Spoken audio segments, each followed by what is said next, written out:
Hey guys, welcome back to the channel. This is a story about what if Naruto surpassed Sasuke in Chunin exams. Before I start, please support for more amazing content, and do consider subscribing to my channel and share this video with your friends. This is written by Keyote and link in description and support writer. Let's start the video. CHPT.1, the Genin test. They had first met the night she had been abducted by the ninja from the Cloud Village. Everyone had been told that she had been rescued by her father on the Hyuga clan grounds, but only a select few knew she had actually been saved by the village demon near the village gate. After that, they had their second meeting a year later when she found him after one of the many attacks he suffered by the villagers. They had learned each other's names at this time as she helped him recover. They soon became the best of friends. When her mother died, he was there for her, and she needed him to be her strength. Then when she was 7, she was cast out of her clan, and once again, he was there for her by offering a place to live. It was at this time he revealed his closely guarded secret, his mother's blood limit, the Ryukigen or aura eyes.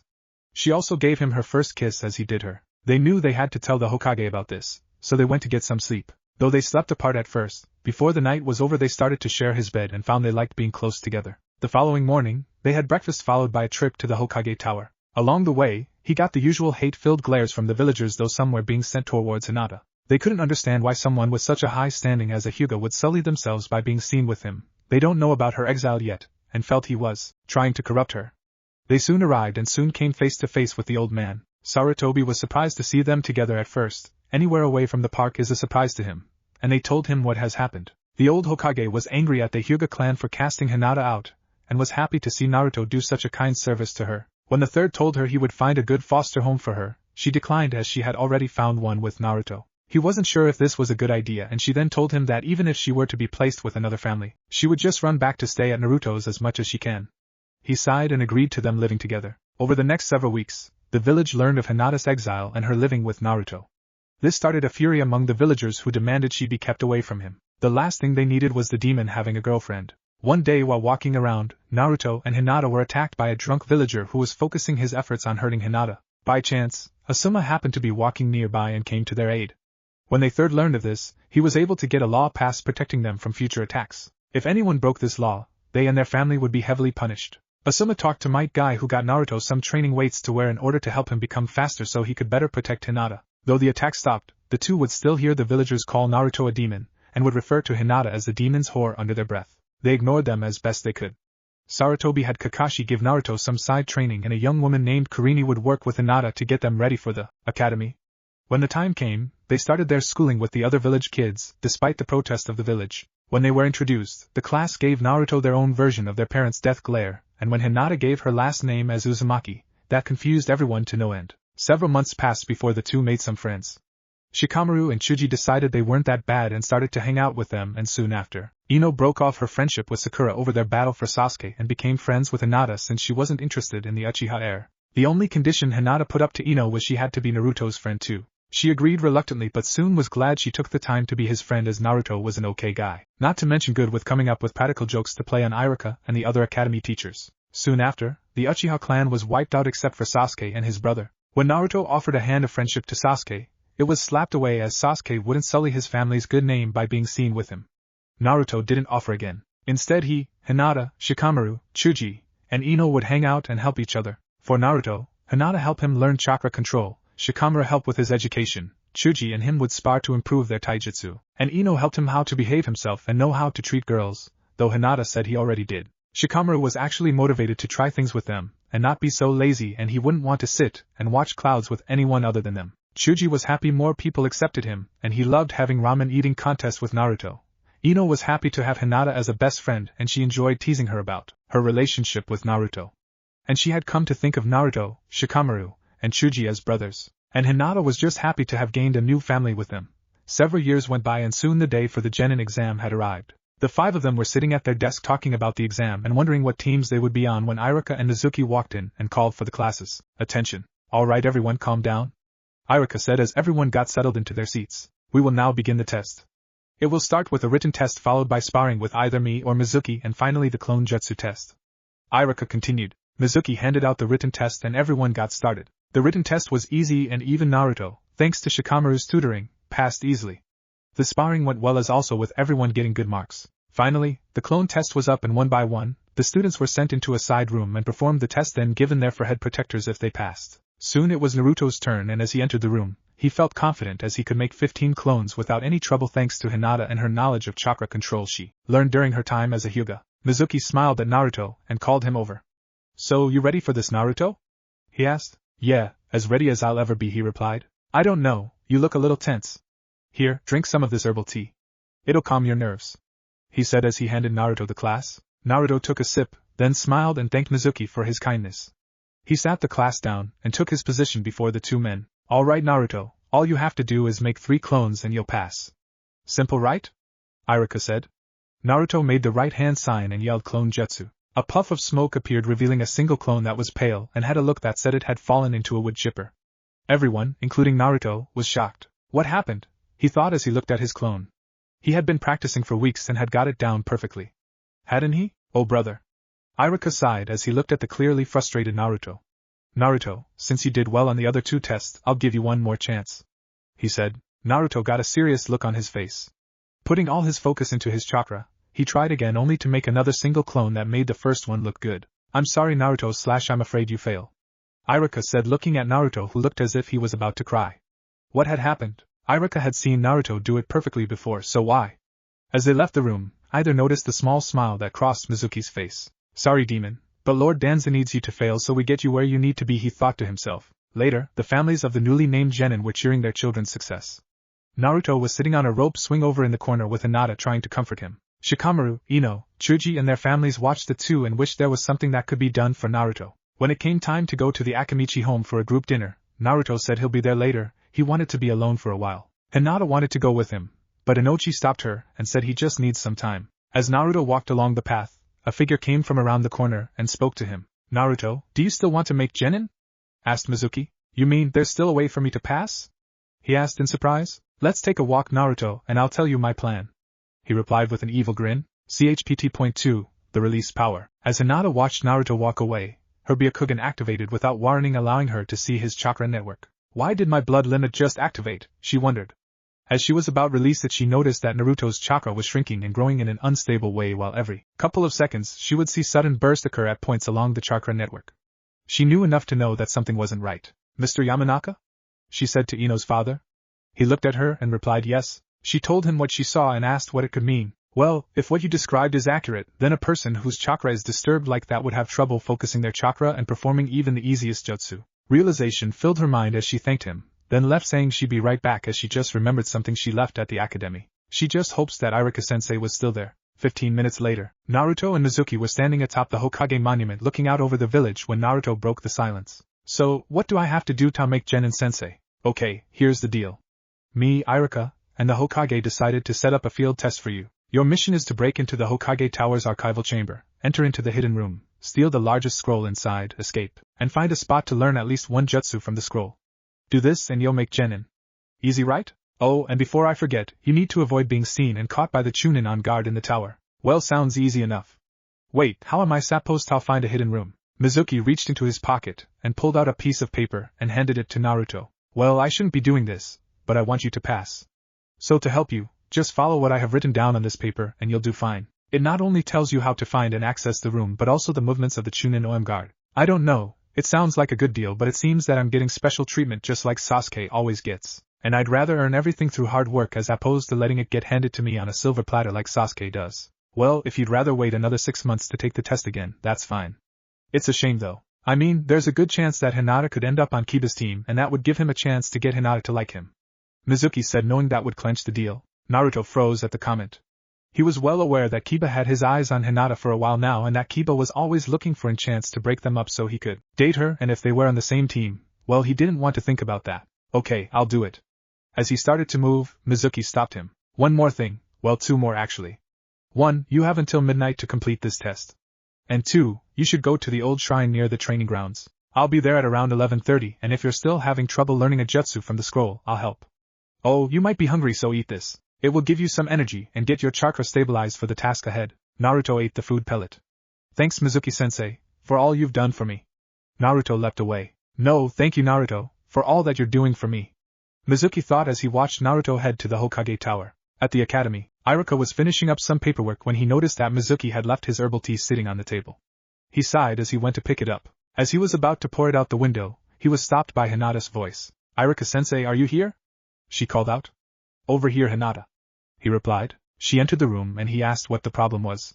She explained what she saw when her Byakugan activated and detected his disturbed chakra flow, and what Inoichi told her. Iruka thought on this for a moment till a thought came to him. Before Naruto tried to make his clones, he had taken a sip from Mizuki's herbal tea. No, he didn't, Iruka thought. Would Mizuki actually do that? There was one way to find out. Hinata, use your Byakugan and watch my chakra flow. Hinata activated her blood limit as Iruka drank the tea.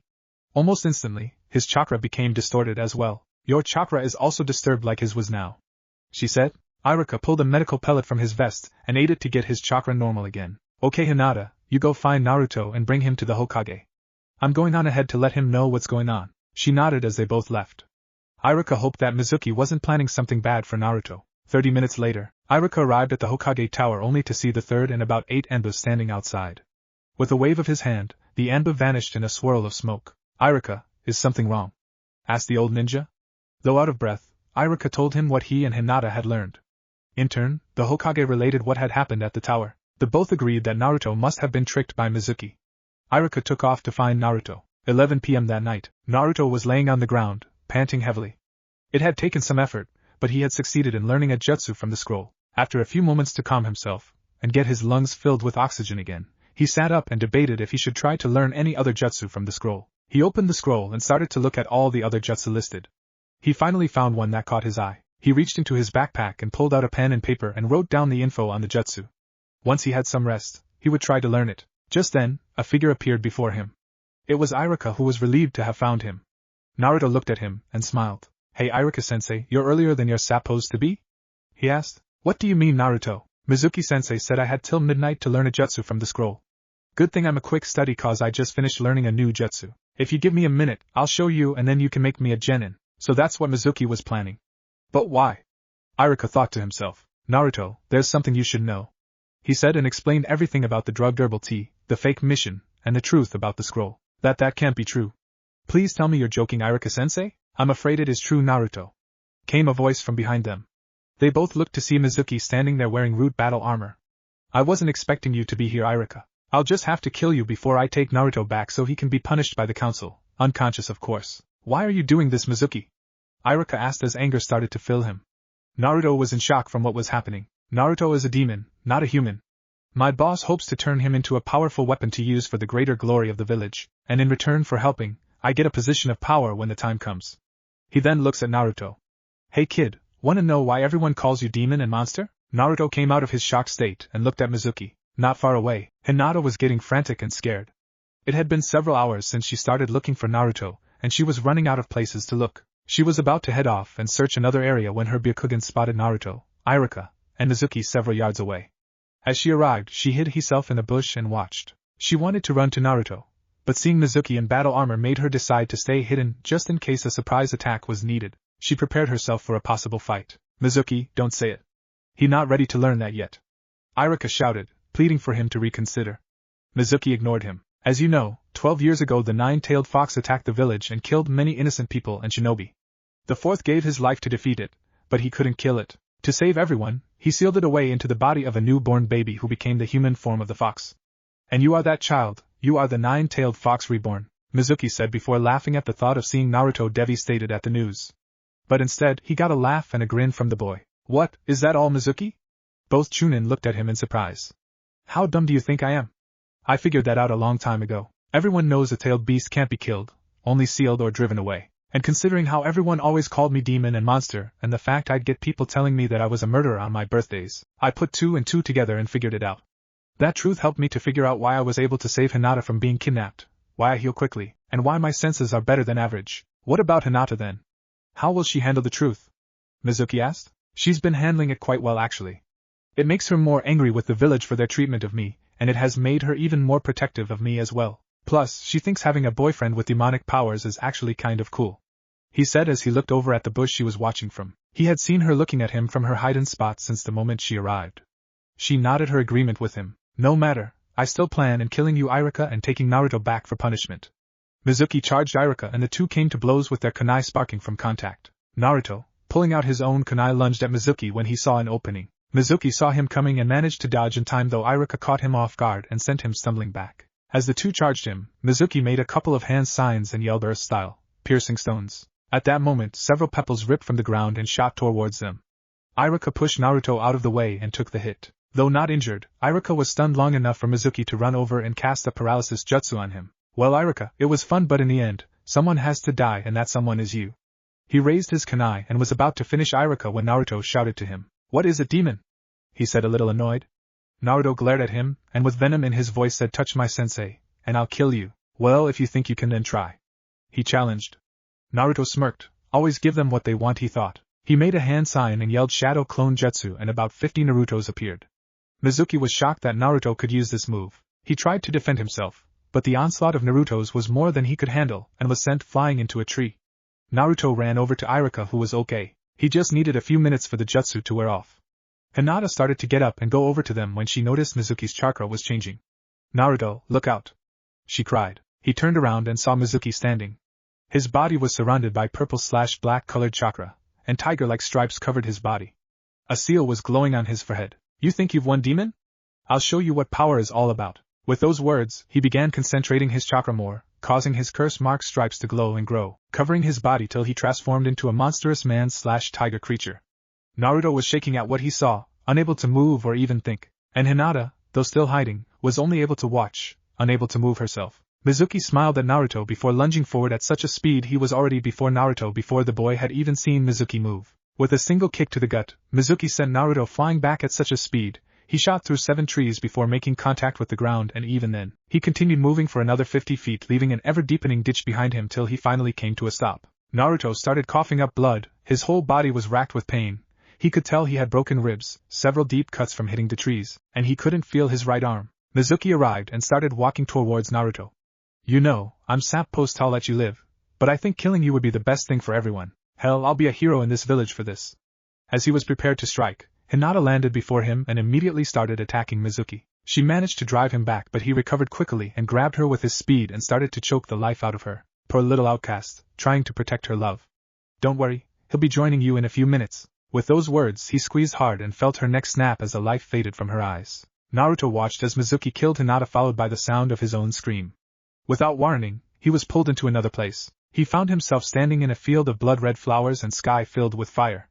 Before him was a mirror. He was drawn to it, and in it he saw himself, only with fiery red hair, larger darker whisker marks, and blood-red eyes. His mirror self spoke. Do you want power? Power to bring your love back? Power to make her killer pay? Yes, give me the power, Naruto asked his mirror self. A small orb of red light emerged from the mirror and Naruto took it in his hands. Remember, this is only a small piece of your true power. The rest you earn over time, so use it well, Manamine. His mirror self said. Naruto didn't notice the different name he was called. All he could think about was what he had to do. He pressed the orb into his chest as the world erupted in fire. Mizuki was standing over Naruto about to plunge the kunai into his heart when a burst of chakra greater than any Mizuki had ever felt launched him into the air and back to where Naruto had first landed after the attack. He looked towards Naruto and almost pissed himself. Naruto was standing, all injuries were gone, his body was radiating red chakra with such intensity that it was distorting the air around him. His whisker marks had darkened greatly, his teeth and fingernails had sharpened, his eyes were red with slits, and his hair was wild and a tint of red along the edges. Pure rage covered his face. Mizuki quickly regained his confidence. Not bad, demon, but my power is still greater than yours. And with that, he locked himself at Naruto with the same speed he had used before, but this time Naruto intercepted the attack with ease. Mizuki continued attacking, but each attack was easily blocked. With a final move, he tried to strike at Naruto's heart, but Naruto grabbed his hand in mid-thrust, and brought Mizuki's face close to his and said, I'm tired of playing with you. And with that, he chucked Mizuki into the air. Naruto then sent a barrier of red chakra around Hinata's body to protect her from what he was about to do. He then leapt into the air, grabbed Mizuki, who screamed to be released as the red chakra burned his furred skin. Now you pay for what you did to Iruka-sensei and Hinata, Naruto screamed as he flipped them both over and started spinning rapidly. Hidden leaf style, primary lotus. He yelled as he and Mizuki slammed into the ground with so much force it created a shock wave that was felt for miles away. When the smoke cleared, only Naruto came out of the 100 feet deep crater. Mizuki had reverted back to human form, and though he was alive, he would never fully recover from this fight. Iruka arrived at last only to see Naruto kneeling before Hinata and taking her into his arms. With tears falling down his face at the sight before him, Iruka called to Naruto but didn't get a response. Naruto leaned in close and said softly into Hinata's ear, I know you're still in there. I'm not letting you go that easily. He then started pouring a mixture of red and blue chakra into her body, as he gently kissed her lips. Her body began to glow with a blue/white light as her, and his auras became visible to the naked eye. Irika started to move to them, but was stopped by the third, who told him to leave them be. Color started to return to her body as she started to breathe again. Slowly, her hands rose up and wrapped around his neck as they drew themselves closer to each other. Finally, the glowing stopped as Hinata was fully healed and Naruto returned to normal. They broke the kiss and looked into each other's eyes and smiled at one another. "I thought I'd lost you there, Hinata," Naruto said lovingly to her. She rubbed the edge of her nose against his and said, "You will never lose me, my brave fox. You're stuck with me for all eternity." "I guess you're right, my angelic princess." "Oh, Naruto.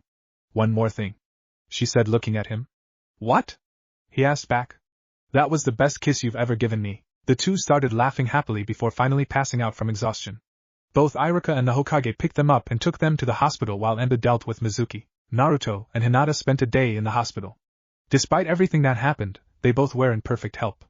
Naruto was made a genin and WNT to celebrate with his friends. As for Mizuki, he was discovered that his curse seal was not perfect, and activating its second state power had damaged his chakra network. He would never use jutsu again, not that it mattered, as he was also thrown into a coma from Naruto's attack. Despite evidence that placed Danzo in on this event, the old war hawk was able to escape punishment as the civilian council members were on his side. The investigation was dropped in exchange for Naruto being freed from any blame and punishment in the incident. Several days later, while Naruto was training Konohamaru how to use the sexy jutsu, Irika arrived at the Hokage Tower with the team listings. After several hours, they came to a final decision and the Hokage went to inform the Jonin senseis on who they had to work with. The day for the teams had arrived.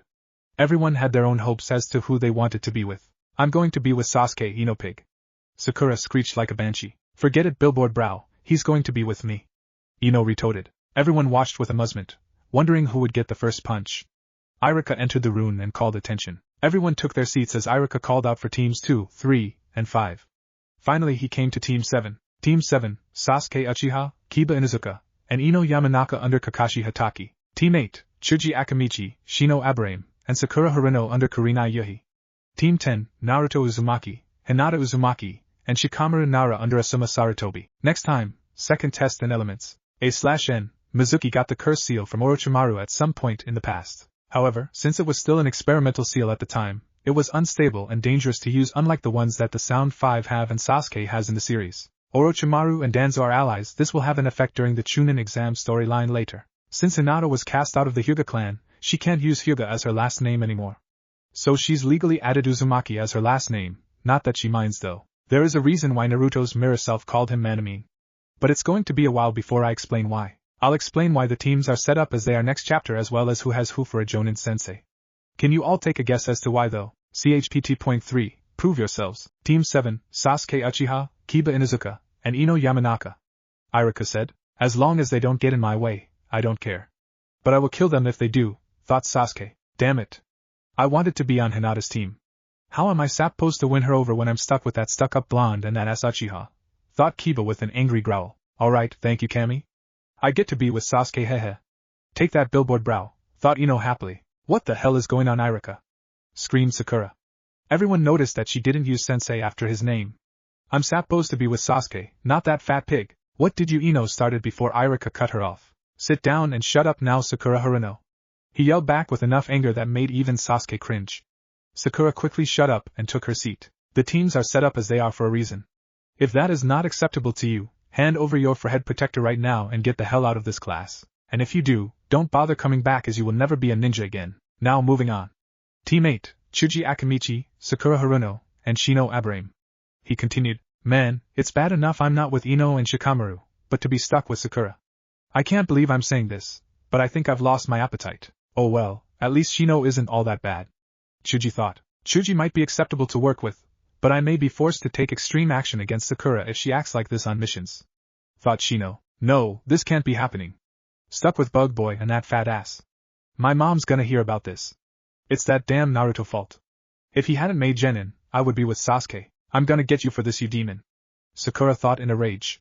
Sakura's mom is on the village council and is among the worst of Naruto's detractors. And finally, Team 10, Naruto Uzumaki, Hinata Uzumaki, and Shikamaru Nara. Irika finished. "Alright, me and Hinata get to stay together. I got to thank Irika and the old man later. And with Shikamaru, I know I won't have to worry about my brain going to rot," thought Naruto. "Naruto, we get to stay together. I'm so glad." and Shikamaru rounds us out very well. Hinata thought with tears of joy flowing down her cheeks. I was hoping to be with Chuji and Ino, but having Naruto and Hinata is certainly not a drag, thought Shikamaru. Now as far as why the teams are set up as they are, it's simple. For Team 7, Sasuke is adept at both ninjutsu and taijutsu, making him a good fighter. Kiba and Akamaru are skilled trackers with their superior sense of smell and hearing, and Ino can gather intel with her mind transfer jutsu. For Team 8, Chuji with both physical strength and expansion jutsu making him a strong brawler. Shino's bugs can track enemy movements making him a good tracker as well as being good at both offense and defense when needed. And Sakura has unsurpassed chakra control and is a potential genjutsu master in the making, which is good because your Jonin sensei is the best genjutsu user in the village. For Team 10, Naruto is a fighter through and through, plus his Rikugen can help identify hidden enemies because you can't hide your aura like you can your body. Hinata has her Byakugan, which can see in a 360-degree field of vision as well as see through solid objects, making her excellent tracker. And Shikamaru can use his shadow jutsu to ensnare enemies and immobilize them for capture and interrogation. Iruka then listed the reason for the other three teams' pairings. He then told them who their Jonin senseis would be before giving them free time to know their teammates better. They had to return to the classroom by 1 p.m. though when their senseis were to arrive. 1 p.m. One by one, the Jonin senseis came and got their teams. Team 10 was taken out to the academy's training yard with Asuma to begin introductions. Once the three teens were sitting, Asuma started to speak. Okay, you three, this is the point we do formal introductions. To that end, pretend you don't know each other and give out your name, likes, dislikes, and your dreams for the future. I'll start. My name is Asuma Saratobi. My likes are my family and friends, my dislikes are people who think only of themselves, and my dream is to share my life with my longtime girlfriend and make up for a mistake I made years ago. Naruto. My name is Naruto Uzumaki. My likes are Hinata and my friends, ramen, training and gardening. My dislikes are people who judge you without knowing you and the few seconds you have to wait for instant ramen to cook. And my dream is to be Hokage and gain everyone's respect, one day beat Shikamaru at shogi, and marry Hinata. Hinata blushed at that last part. Shikamaru couldn't but grin, and Asuma felt this reminded him of another genin who said a similar line years ago about his team's kunoichi. Hinata. My name is Hinata Uzumaki. My likes are Naruto, my friends who are like family to me, cinnamon rolls, drawing, and of course Naruto. My dislikes are people who disrespect others for any reason and guys who can't take a hint, referring to Kiba. And my dream is to be a strong kunoichi and marry Naruto. Asuma chuckled at this. If only Kurenai had been that receptive back then. Oh well, at least she's with me now, he thought. Shikamaru. My name is Shikamaru Nara. My likes are playing shogi with my dad and Naruto, hanging out with Chuji, watching the clouds with all my friends and sleeping. My dislikes are anything that requires any serious effort, and having to carry Ino's bags when she goes shopping. Naruto jumped in and said, yeah, me too. I can't believe I forgot that. Both Naruto and Shikamaru shuddered at the thought of what Ino does to them and Chuji. Hinata giggled at that. And my dream is to live a normal, plain life with an average wife and hope my kids are more active and motivated than me. Asuma smiled at them. One thing was for sure, this was going to be interesting. All right, you three. I want you to be at training ground 10 at 9 in the morning to take the second test. They all looked at him in surprise. What second test, Sisai? Naruto asked. As you all know, you take a 3-part test in the academy to see if you have what it takes to be genin. The second test, given by your Jonin sensei, test to see if you three can work together as a team and if it's worth my time to train you. Just because you made genin doesn't mean you're ready to do genin task, and I don't want to waste either mine or your time if you guys aren't ready for what's ahead of you. Any more questions? They shook your heads. All right, dismissed. Next morning. Training ground 10, 9 a.m. Naruto, Hinata, and Shikamaru arrived to find Asuma waiting for them, apparently enjoying his cigarette. Okay, you three, this is how it's going to work. You will have 30 minutes to fight me and show me your skills. You may defeat me and you may not. Beating me isn't the point. What I want to see from you is how you'll act and react to a battle situation. Remember to come at me with the intent to kill, got it? The three genin nodded. Okay, begin. They vanished from Asuma's sight, and for the next 10 minutes, he stood there waiting for any attack to come. He knew they must be forming a strategy, which was good. It showed they wouldn't rush into a fight they knew was coming without thinking about a plan of attack first. Just then he heard a noise from behind him. He spun around, readying himself for battle. From out of the trees and bushes emerged 50 Narutos coming at him from both the front and the sides.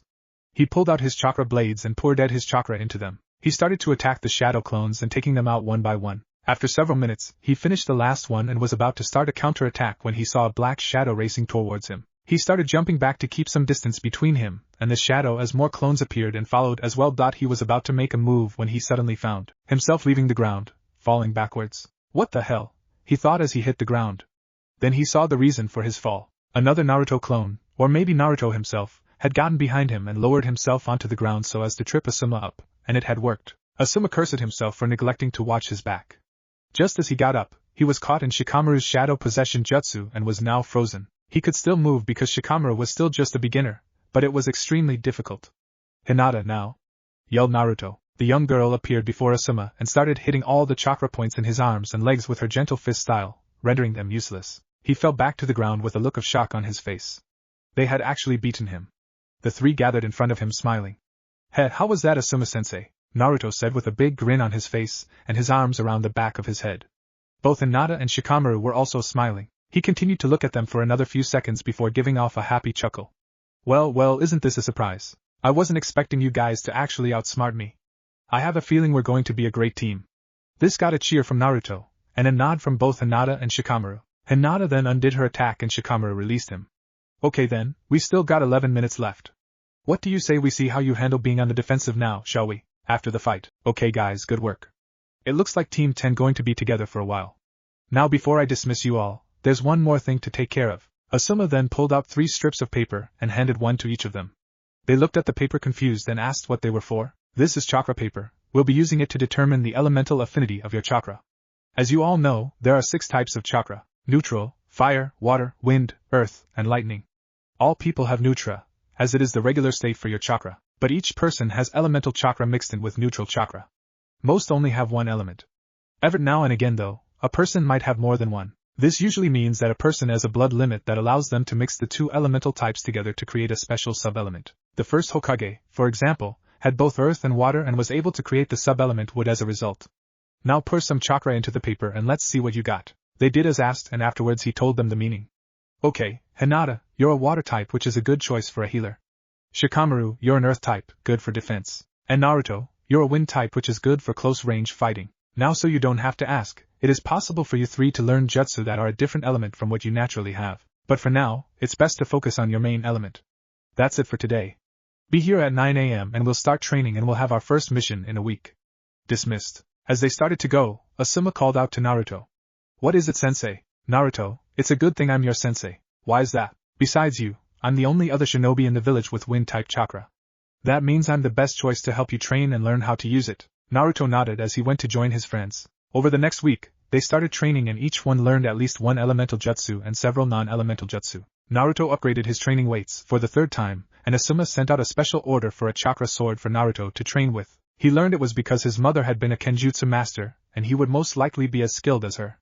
Till it was done, however, he would train with a kendo sword. Hinata was finally able to master 8 trigrams 32 palm and Shikamaru perfected his shadow possession jutsu. They spent the next month doing D-rank missions and showed exceptional growth in both skill and ability. Finally, Asuma decided they deserved a reward. So one morning, while at the Hokage Tower, he decided to ask for a C-rank mission for his team. Next time, the Wave Mission? CHPT.4 C-ranked. Team 10 enters the Hokage's office to get their new mission. Asuma is pleased with their progress and decides it's time for a reward. "Man, I hope we don't have to find that cat again. I'm getting tired of that thing and its claws," said Naruto. Hinata couldn't help but laugh at her boyfriend's complaints. Not that they were without reason. That little demon that the wife of the fire daimyo called a cat was a real handful. Even Shikamaru was tired of chasing that thing over and over again. Asuma smiled and told them that wasn't going to be a problem this time. Lord Hokage, I would like to request a C-ranked mission for me and my team." The old Hokage looked at his son with surprise. "Why do you wish to have a C-ranked mission, may I ask?" Asuma looked back at his team and managed to hold back his grin at the shock he saw on their faces. He looked back at his father and said, "They have all progressed much faster than I expected them to. I feel they need a challenge to see if my training is really working as well as I believe. Well, between Team 7, 8, and 10, yours has shown the most skill and ability, and overall growth. So tell me, young ones, do you feel up to the task?" "Naruto, I think we can handle it. We definitely improved over the last month." "Believe it, Hinata, if Naruto thinks we're ready, then I do too." "Shikamaru, it'll probably be a drag, but I guess it might be fun." "Very well, I got just a mission for you then. Cat, go get our client and bring him here," the third said to the ambush standing by the door. The young woman bowed then disappeared in a puff of smoke. "So what kind of mission is it anyways?" asked Asuma. "It's a combination of escort and guard duty.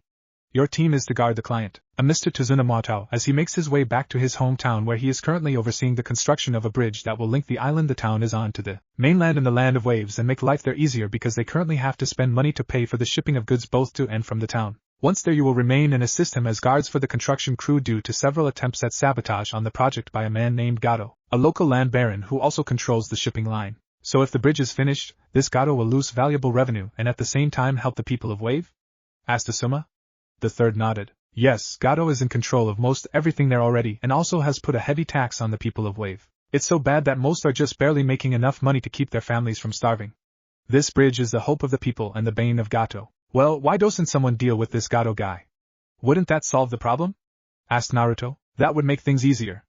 Unfortunately, he is a powerful man and getting him punished for his many crimes against the Wave is hard considering he and his men are the law in Wave. And since Wave is so small, no one will intervene and bring him to justice unless he commits a crime outside of Wave. Said the Hokage. How long should this mission take? Asked Shikamaru. As long as there aren't any delays due to construction trouble or Gato's men interfering, the project should be finished in a month. So I suggest you all pack accordingly, said Sarutobi. The three 12-year-olds stood there shocked that they would be gone for that long.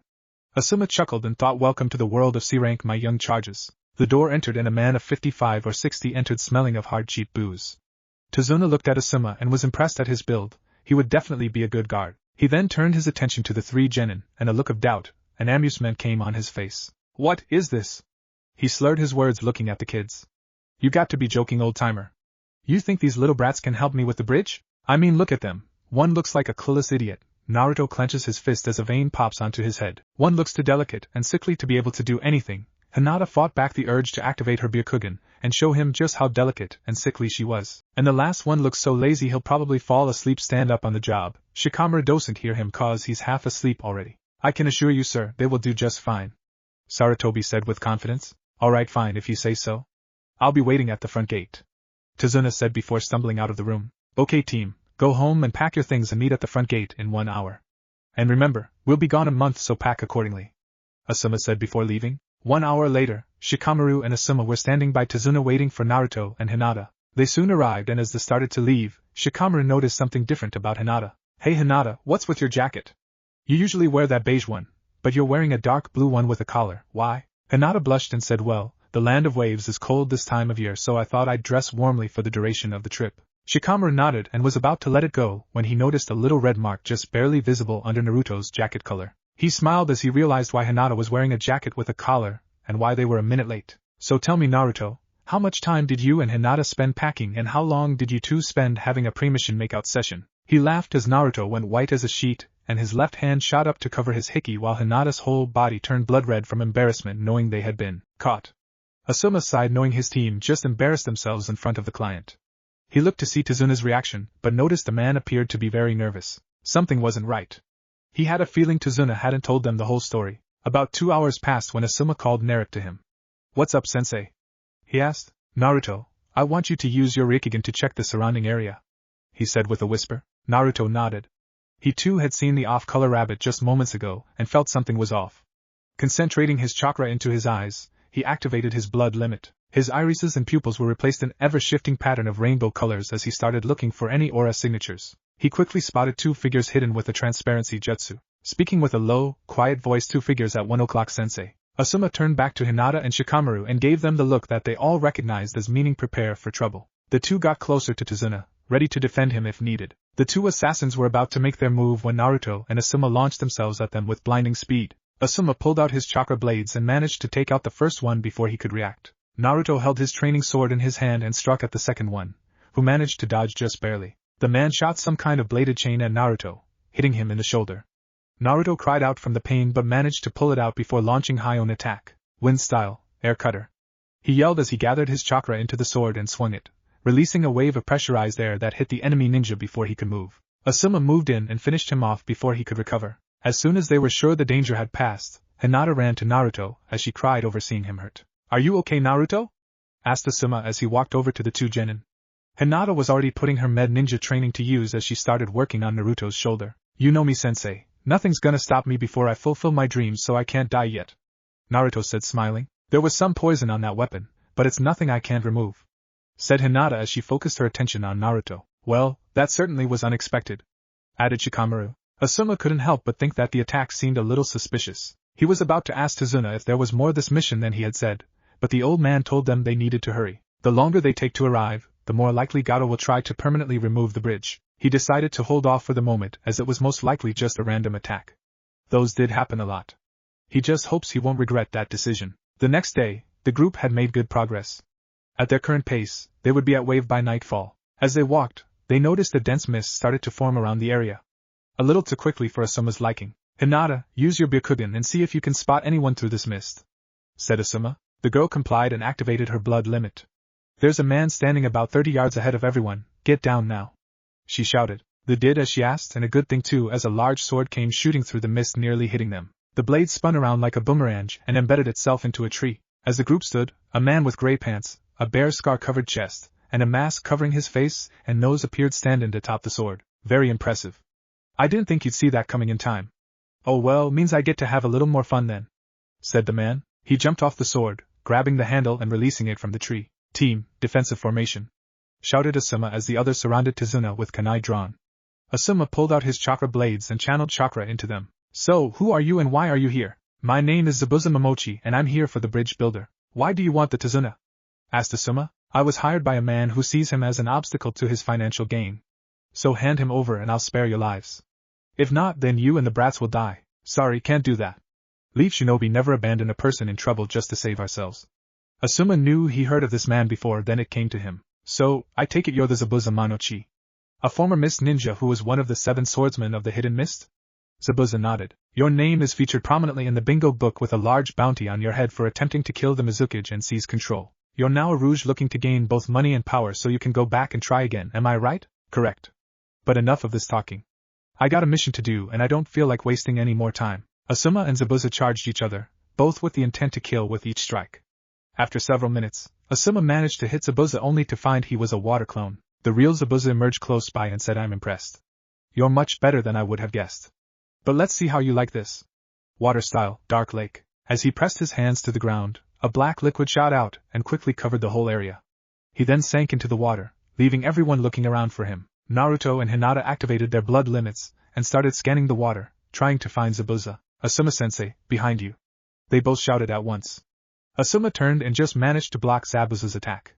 Then a water clone appeared behind him and made several hand signs. Water style, Water Prison Jutsu. The clone exploded and the water wrapped around Asuma, trapping him. The real Zabuza planted his left arm into the water bubble to keep it active. Asuma tried to free himself, but found he couldn't move. "Shikamaru, try using your shadow possession jutsu on him," said Hinata. Shikamaru tried, but the water made his shadow technique unusable. The water is black in color, so the shadow move is negated. Naruto stepped forward and pulled out his sword. "Okay guys, I'll take care of this," said Naruto. Hinata tried to stop him, but he told her that there wasn't much choice. He has to try and rescue Asuma. Shikamaru told him to focus on getting Zabuza's hand out of the sphere. That should break Asuma free. Tizuna wished him luck. "Shadow Clone Jutsu," yelled Naruto, and 20 clones emerged and charged Zabuza. Another water clone appeared and managed to take out 12 of Naruto's clones before it was taken out itself. Naruto and the remaining clones attacked Zabuza, who was able to finish off the others and knock Naruto back with his right hand. Only one trick left, Naruto thought. He leapt into the air and pulled out 2 giant shuriken. "Demon Wind Shuriken," he yells as he sends both at Zabuza. Zabuza catches the first one and jumps over the second one. The second transforms into Naruto, who launches a kunai at the man, but Zabuza is just able to dodge it. "Nice try, kid, but you'll have to do better." Then he's cut short as the large shuriken he's holding transforms into another Naruto. Before he can react, the second clone makes a hand sign and says "Shadow Clone Explosion." The clone explodes, sending Zabuza flying back and hitting at the edge of the black water. Asuma is freed and congratulates Naruto on his quick thinking. Zabuza gets up, wincing in pain as his right arm is pretty torn up. "So tell me, Demon of the Hidden Mist, how does it feel to be outsmarted by a genin?" Asuma asks as he charges Zabuza. Water style, Water Dragon Jutsu. Zabuza manages to unleash his Stanju Jutsu but is quickly beaten when Asuma counters with a powerful wind jutsu that cuts through the water dragon and sends Zabuza into a tree. Just as Asuma moves in to finish the job, several Saban fly out and hit Zabuza, killing him. "My apologizes, I did not mean to interrupt your fight. I was sent by the Mizukage to kill this man and bring his body back for study," said a masked figure who appeared and grabbed both Zabuza and his sword before disappearing again. "You alright, sensei?" Naruto asked as he and the others ran over to him. "Yeah, but I don't think this is over." "What do you mean, Asuma-sensei?" asked Hinata. "That person who was just here wore the garb of a mist tracker ninja, but trackers tend to destroy a body on sight, not take them away, and I find it odd that he would be ordered to take the body back to the mist village. I think Zabuza is still alive and that tracker was his ally. We may run into them both again." "You mean we might have to face that guy again?" "Man, this mission is turning into such a drag," Shikamaru commented. "Possibly, but before we go any further, I would like you to tell me the full story of what's going on, Tazuna, or else me and my team will return to the village now. Next time, Truth, Land of Waves, Training and a little spice for Narahina fans. CHPT.5, before a battle. What are you talking about? Tazuna innocently asked. Asuma sighed. He really wasn't in the mood for this. Alright, if that's how you want it, fine. Okay team, we're heading home. As Asuma started to walk away, the three Chunin looked at each other for a second, then started to follow their sensei. Wait. Alright already. I'll tell you what I left out. Tazuna said as the four ninjas stopped and looked back at him. Everything I told you was true, I just left out a few important bits of information. Well, let's hear it. Asuma said, still a little annoyed. What I failed to mention was that Gato has hired a Rouge ninja who was once from the Hidden Mist village as well as several ninja from the Hidden Cloud village to deal with any bodyguards I might get to help with protecting the workers and making sure the project is finished. At hearing Cloud name being mentioned, Hinata stiffened in response. A look of fear appeared on her face. Naruto noticed this and wrapped his arms around her, quietly telling her that he would not let her go through that again. Tazuna noticed this and was a little worried. What's wrong with the girl? He asked. Naruto looked at Hinata, who nodded, letting him know it was alright to talk about it. When Hinata was 3, more specifically on her 3rd birthday, she was kidnapped by a Cloud ninja who planned on taking her back to his village so they could one day use her as a breeding slave in order to give them her former clan's blood. Limit to use. The village was told that she was saved by her father before the man could get her away from the Hyuga clan compound. But the truth is he almost got her out of the village and make his escape, but I was luckily present and managed to save her. Naruto said. Hinata hugged him tightly, silently thanking him again for saving her from that dark and sick fate. Asuma smiled at knowing Naruto would protect her with his life. Shikamaru was shocked by this information. He had heard of the kidnapping, but he had been told the same story as the rest of the village. This unexpected revelation was something he would have never guessed possible, and the fact that Naruto was able to stop a Jonin-ranked ninja at the age of 3 made him even more impressive. I see, I'm sorry to hear that. But please understand me and my people's situation. We are a poor village as well as a poor nation, and Gato takes most of what little we actually have. I knew that we didn't have enough to pay for protection if I was to tell you the truth, so I hid the details and said it was only local troublemakers. Please forgive me and please don't leave us hanging. This bridge is important as it's the only thing that can save us from Gato and finally help us become prosperous again. Tazuna pleaded as he humbly kneeled down and bowed to them. Well, I can understand your need. If you had been completely truthful, this would be an A-ranked mission easy with what we're dealing with. However, I also need to think of my team as well. They are only a month into their training under me, and though they have shown themselves to be exceptional, I doubt they're ready for this kind of mission. Asuma then turns to look at his team. I leave it to you guys to decide. Now knowing this is A rank, do you 3 still want to do it, as you all could be killed, and with Cloud Ninja involved, Hinata will be targeted if they learn of her. Naruto looked at Hinata. She was obviously frightened, but she nodded her okay to continue, then hugged Naruto even tighter for comfort. He brought his hand up and ran it through her hair, letting her know he would not let her be kidnapped again. He then looked at Shikamaru, who returned the look and said it was up to him. Naruto then looked at Tazuna and said, alright, we'll still help you so long as there is nothing else you're hiding from us. Tazuna shook his head, and with that, they continued on with their mission. There was no trouble for the rest of the day. Soon, night started to fall, so they set up camp to eat and rest as they would arrive by lunch in the morning. They soon retreated to bed, with Naruto and Hinata went to one tent while Asuma, Shikamaru, and Tazuna went to the other. When Tazuna asked about Naruto and Hinata, Asuma told him about their situation and why they both had the same last name but looked nothing alike. Tazuna felt bad for them and promised to make it up to them. Later that night, Naruto awoke to find Hinata gone. Concerned, he went to go look for her. As he looked around, he noticed a sound he hadn't heard before. Curious, he headed off in the direction of that sound. He soon arrived at the source of the noise, a giant waterfall. It was a breathtaking sight to behold, and the moonlight reflecting off the cascading water gave the whole area a luminant glow. It was then that he saw a sight that truly took his breath away. Hinata was moving along the water like she was dancing, her arms and her whole body moving with a grace that left him mesmerized. Then he noticed something that floored his whole being. She was completely nude. He looked at her for so long that he lost all awareness of himself.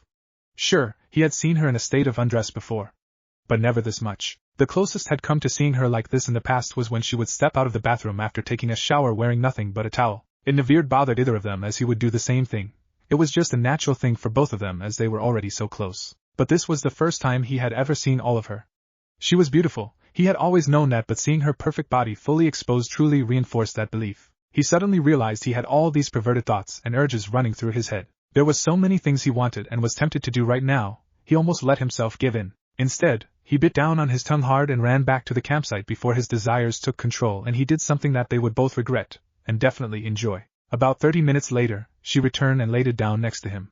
He felt her lean over and kiss his cheek before she drifted off into slumberland. He continued to fake sleeping, but was afraid to fall asleep cause he knew just what kind of dreams were waiting for him. The next morning, they continued on their way. Despite him mentally saying otherwise, he had to ask. Hinata, where did you go last night? I woke up and found you gone. She looked at him surprised, she had hoped he wouldn't notice. I just went out for some fresh air. I'm sorry if I worried you.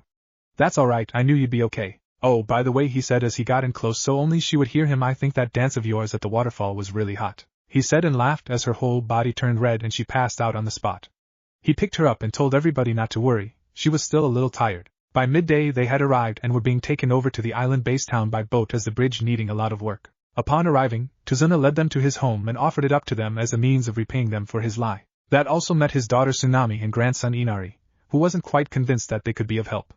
This left Naruto and the boy at odds. Tazuna said that they would start in the morning so they should rest and explore the village and see the sights, what little sights the village had to offer. Zabuza had finally awoken and was being berated by Gato for failing to kill Tazuna and his escorts. Haku made Gato know that he had better watch his words as they could be his last. Gato left them while trying to think of the perfect way to finish them off once they were no longer needed. Zabuza was of a similar mind about killing Gato and taking his money.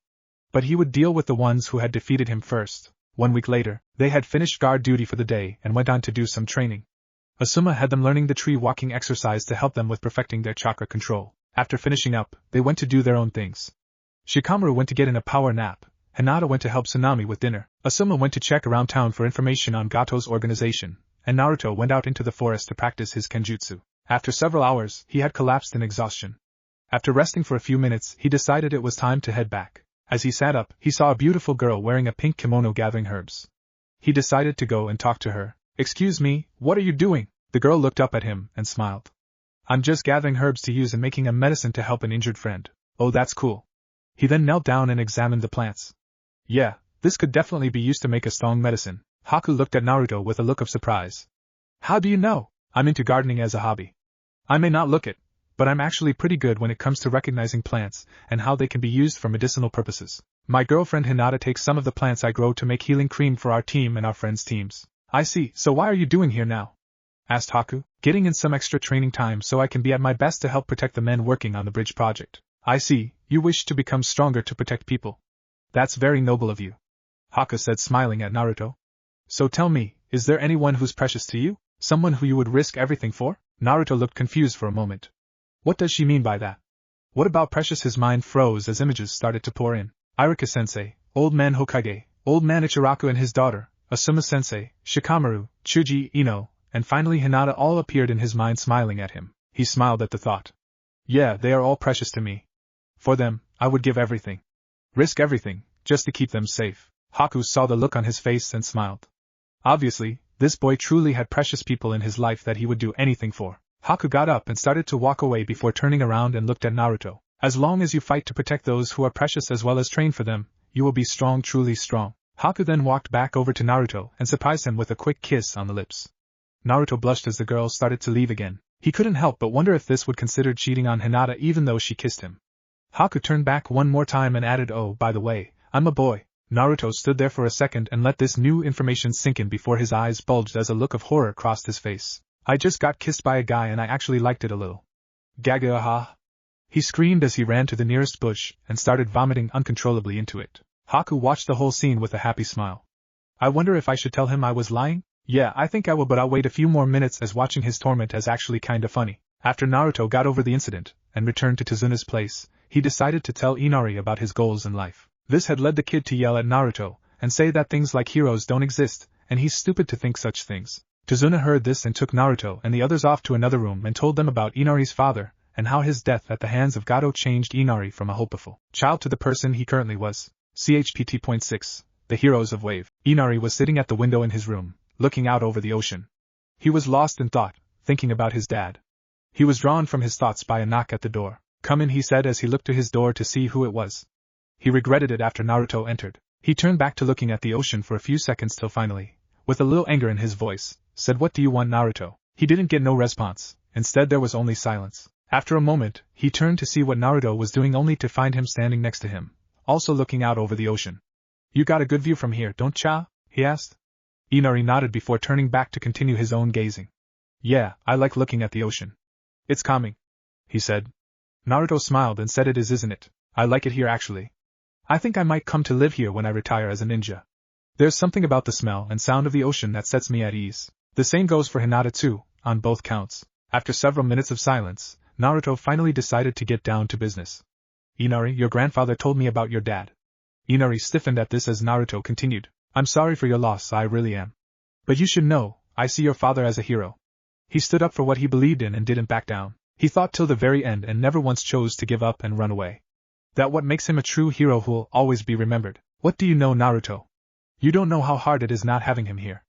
I could care less how everyone else will see him. The fact remains that he chose a path that led him to an early death instead of one that kept him with me and Mom. Though I'm happy you think of him as a hero, what good are heroes if they leave their families behind to suffer? Naruto looked at Inari for a moment, then gave him a sad smile. You're right, Inari. I can't imagine what it must be like to have a family then have one of them taken away. He turned and headed for the door. As he started to leave, he looked back at Inari one last time and said, Inari, ask yourself this, what would your father want you to do? He left, leaving Inari confused at his words and something he saw. Was that a tear I saw on his cheek? Inari wondered. There's something you should know about Naruto. Came a voice from behind him. Inari turned to see Asuma standing by his window. What do you mean? He asked. Asuma told Inari the story about Naruto's life and all the hardships he's been through. He told the boy everything except about the fox. By the time Asuma was done, Inari had a newfound respect for Naruto and decided that he would apologize to him tomorrow and maybe try to learn how to believe in something again. Elsewhere, Zabuza was standing near a window himself as Haku came to stand by his side. So, what's the plan, Zabuza? Tomorrow, we will put an end to Gato and his organization once and for all. That's rather kind of you. Are you feeling pity for the townsfolk? Hardly. It's their own fault that Gato is as powerful as he is. No, I'm going to kill him for the crap we've had to put up with from him. His entire fortune will be ours and we'll be one step closer to realizing our goal. What about the Leaf Shinobi? We'll fight them first. I don't know if I'll actually kill them yet, but I do want another shot at that Leaf Jonin and that blonde-haired kid. I'm sure you would like to challenge him yourself. Haku smiled and nodded in agreement. It's funny though, that kid looks familiar somehow. I can't quite place it, but he looks like someone I met years ago. I'm just not sure who though. Zabuza decided to think on that later. For now, he and Haku had plans to make if everything was to go off without fail. The next morning, Team 10 heads to the bridge to start their daily duties except for Naruto, who has overslept, and they decide to let him rest. As they head away, they fail to notice two of Gato's men heading towards the home. They soon arrived at the bridge only to find it deserted. They looked around but could not find any of the workers. What's going on here? Where are my men? Asked Tazuna. They got their answer as the bridge began to be covered in mist. Asuma knew right away what was going on. Hinata, Shikamaru, guard Tazuna. We got a fight on our hands. The two genin pulled out their kunai and got to either side of Tazuna. Asuma took a few steps forward, pulling out his chakra blades and sent chakra into them. Come out, Zabuza, I know you're here. A laugh was heard coming from the mist. So, you know I'm still alive. I guess Haku didn't do a convincing enough job. Oh well, it won't matter when I'm through with you. Zabuza appeared to Asuma's left, swinging his large sword down going for the kill. Asuma managed to block it just in time but was forced away from his team by Zabuza's strength. As the two clashed, Asuma didn't notice Zabuza slowly moving him further and further away from the others while another figure came closer to them. He found himself walking down a long corridor. The walls were made out of a bright white marble that looked really impressive to his eyes. There were also small flower-shaped crystals hanging along the wall every 10 feet that were glowing with a soft light that illuminated the hallway. He walked for several minutes before arriving at a large double door made of silver with golden symbols etched into the door. He had never seen this place or anything in it before, and yet it all seemed all familiar. Where am I? Naruto thought as he saw his hand come to rest on the door handle and slowly opened the door. He noticed that he was not in control of his body. It was as if he was looking through another person's eyes and was going along with the flow. He entered the room, which was really large. There was rows upon rows of benches leading up to a large pedestal with a large statue and stained glass windows behind it, as well around the entire room. As he moved forward, he saw the figure of a girl standing with her back to him in front of the pedestal. She had long, light blonde hair that reminded him of the morning sun, she had fair-colored skin that reminded him of Hinata's, and she wore a light green and white dress that looked like something a princess would wear. He finally came to a stop just a few feet before her and got down on one knee, bowing in respect. I am here at your request, Lady Yamania. Naruto was wondering just what is going on as he found himself looking up at her. The girl named Yamania turned to look at him with a smile. Naruto gasped as he saw her face. Hinata, he thought. No, it couldn't be her. She spoke with a voice that filled him with both love and warmth. I've been waiting for you, Sir Manamine. Naruto's eyes shot open as he sat up and placed his hands against his throbbing forehead. What the hell was that about? He wondered as he sat up and went to change. He looked at the clock and groaned. Why hadn't anyone woken him up? They probably went to the bridge. As he was putting on his clothes, he thought back onto the dream. That was the second time he had been called Manamine, as he remembered the first time being in his mindscape and talking with his mirror self. And what about that girl, Yamania was it? Why did she look like Hinata? And what was he feeling when he— A scream followed by a sound of glass shattering broke him from his thoughts. He heard screaming coming from outside. He raced to the window and saw two men carrying Tsunami and Inari off.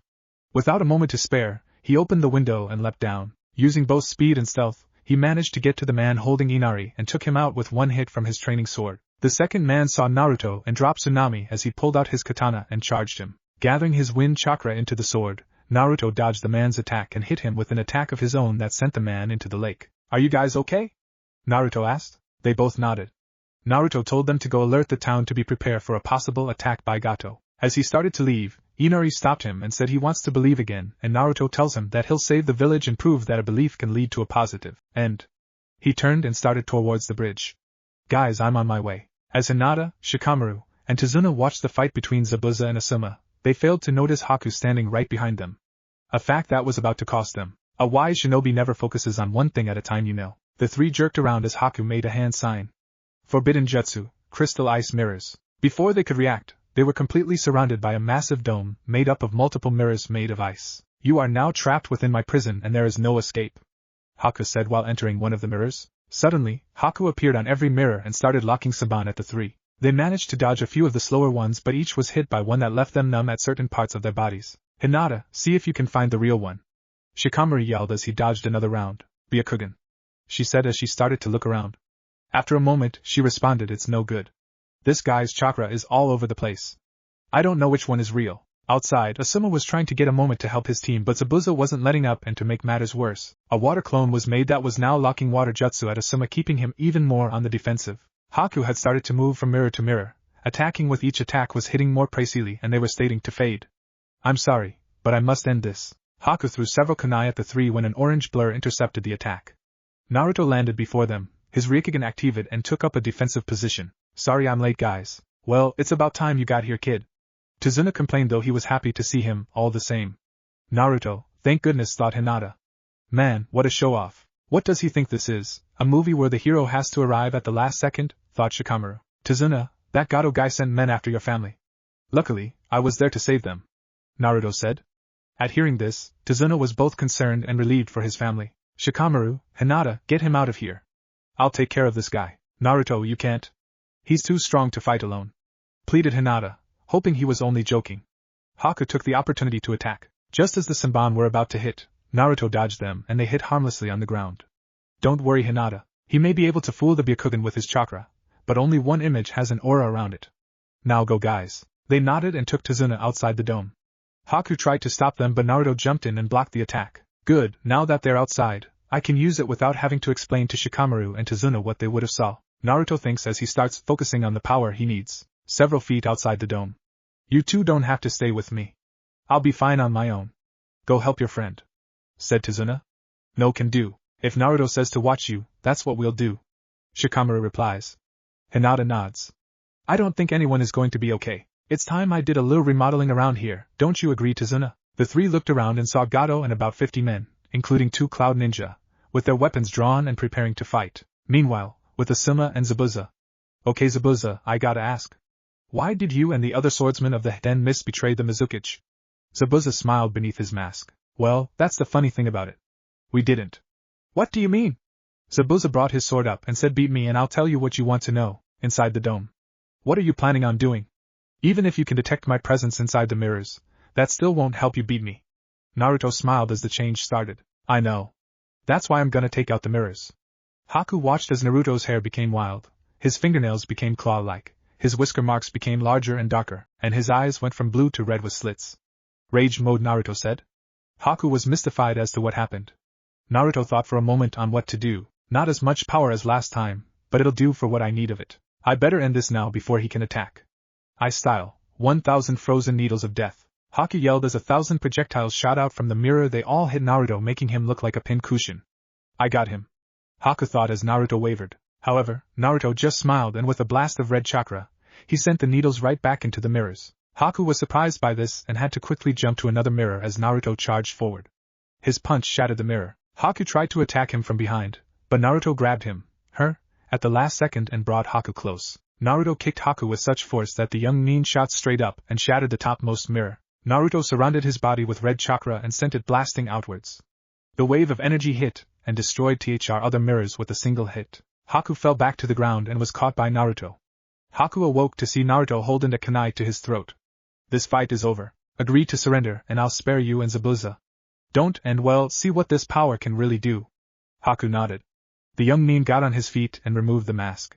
You, Naruto said in shock. The blast of chakra Naruto unleashed dispersed the mist covering the bridge. Shikamaru used his shadow possession jutsu to stop Gato and most of his men while Hinata took out the rest leaving only the cloud nin. Just when they were about to attack, both Asuma and Zabuza appeared and fincied them off. What are you doing, Zabuza? Finish them. Zabuza smiled at his former employer and said, I think not. I've grown tired of working for you. This is much better as I can take half your fortune and the rest can be returned to the citizens of Wave. Everyone wins, well except for you that is. Soon, the rest of the townsfolk arrived taking Gato and his men into custody.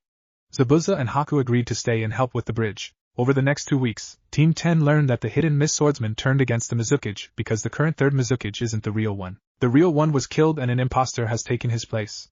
And this fake is stronger than all 7 swordsmen combined, so they chose to become Rouges as opposed to serving a false leader. They each are exploring options on how to take the stand-in out. Asuma had several more spars with Zabuza as did Naruto had with both Haku and Zabuza. Hinata learned some water jutsu from the both of them while Nerot got some special kenjutsu training from Zabuza. Finally, the bridge was completed and it was named the Great Heroes Bridge. Yeah, I know it's supposed to be the Great Naruto Bridge. But for this telling, it makes more sense. An applause near the bridge had the names of all those who helped in its creation, including Team 10 and Zabuza and Haku. The former Miss Nin and his student decided to continue their own mission, but promised to keep out of trouble, yeah right, and said maybe they'll cross paths with Naruto and the others again someday. The job completed, Team 10 set out for home. CHPT.75 years, 4 months have passed since returning from the Wave mission.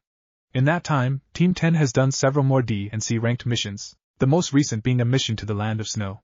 They had been hired as bodyguards/extras in a movie, but they soon learned that the lead actress was also the lost Princess of Snow. After a battle with her tyrannical uncle and his ninja forces, they helped the princess regain her throne and activated a machine that would simulate springtime weather in the kingdom for a few months during the year. Thus came the rise of the Land of Spring and Snow. They had just passed the gate, having completed the mission when they were stopped by Asuma. Okay you 3, good work out there.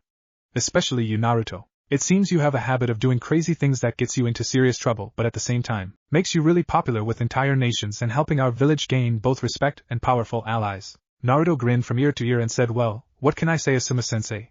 I work hard and have a way of making people love me. Hinata beamed with pride at Naruto. She agreed with him, especially about the loving him part. Shikamaru just grinned as he thought, yeah sure, you may have a way to get people outside the village to go gaga over you, but you also have a way of getting the rest of us nearly killed half the time too. Okay you 3, you have the rest of the day off as well as tomorrow. Feel free to do what you want. The day after, meet at Training Ground 10 and I'll tell you what our next mission will be. Asuma said as he went to report to the Hokage. It's a good thing we have tomorrow off, right Hinata? Naruto asked. She looked at him and smiled. He did remember. Shikamaru looked at them and asked why. What's going on tomorrow? Well Shika, tomorrow just happens to be mine and Hinata's 5-year anniversary of the day she came to live with me and when we also became boyfriend/girlfriend. Hinata kissed him on the cheek and said we were afraid we'd be on a mission and not be able to celebrate it. Shikamaru nodded. Well guys, let's go find Chuji and Ino and see how they're doing.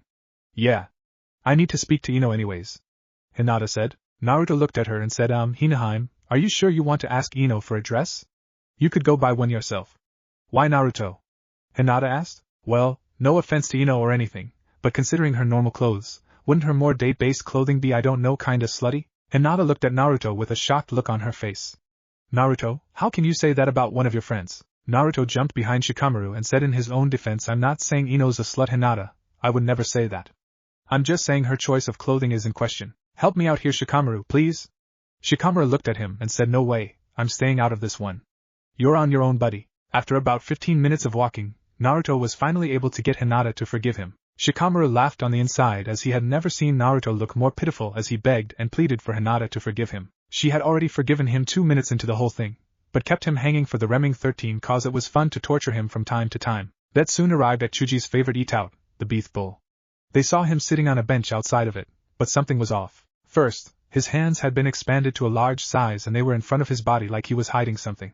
They also heard what sounded like moaning coming from him. And lastly, he had 4 legs. Naruto grinned. Well, what do you know, guys, Chuji finally got himself a girlfriend. At hearing this, Hinata lit up like a Christmas tree and had to suppress a squeal as they watched their friend making out with some girl. I wonder if Ino knows about this? She quietly asked her team. Who knows, but I say we find out who he's got hidden away, Shikamaru said. The three silently walked up to an unaware Chuji and Naruto asked, so, what or should I say who are you doing, Chuji? At hearing a familiar voice, Chuji's face shot up and looked at the others with a look of surprise and fear on his face while an eep was heard from behind his hands. Oh hey guys. When did you get back? Hinata smiled sweetly at him. Just a few minutes ago. So, who is the girl you're trying to hide from us? Chuji hesitated for a moment before looking at the hidden figure. He nodded as he ended the jutsu revealing his makeout partner. Naruto, Hinata, and Shikamaru stood there shocked as the person was revealed and at the same time, shouted I know. The blonde Kunoichi was blushing madly at having been caught by her friends like this. Chuji was trying not to run and hide. They quickly got up and looked into the eyes of their friends. Seeing how nervous they were, Shikamaru said, guys, calm down. It's okay, we're not about to go crazy or anything. We're just surprised is all. Ino and Chuji relaxed as they realized that their friends weren't offended by this, just understandably confused. So guys, gonna tell us how you went from just friends to having a tongue war in the streets? I mean, I thought you were still chasing Sasuke, Ino? Asked Naruto. Both blushed as Ino decided to be the one to reveal the start of their relationship. Well guys, you remember how my team was sent on our first C-ranked mission just before you left to work with that actress? They nodded and remembered how Ino freaked knowing they were going to have a cameo in the new Princess Yuki movie. Well, while on the mission, we ran into some stone ninja and got into a battle. Me and that asshole Uchiha got separated from Kiba and Kakashi-sensei during the fighting. We were facing 3 Chunin ranked opponents and Uchiha was fighting too while I handled the last. The others were shocked to hear hatred and disgust in Ino's voice while talking about Sasuke. During the battle, his Sharingan activated and he unleashed a large fireball jutsu at his opponents. They dodged and the attack was coming towards me and my opponent. It was coming in faster than I could dodge. I thought I was going to die.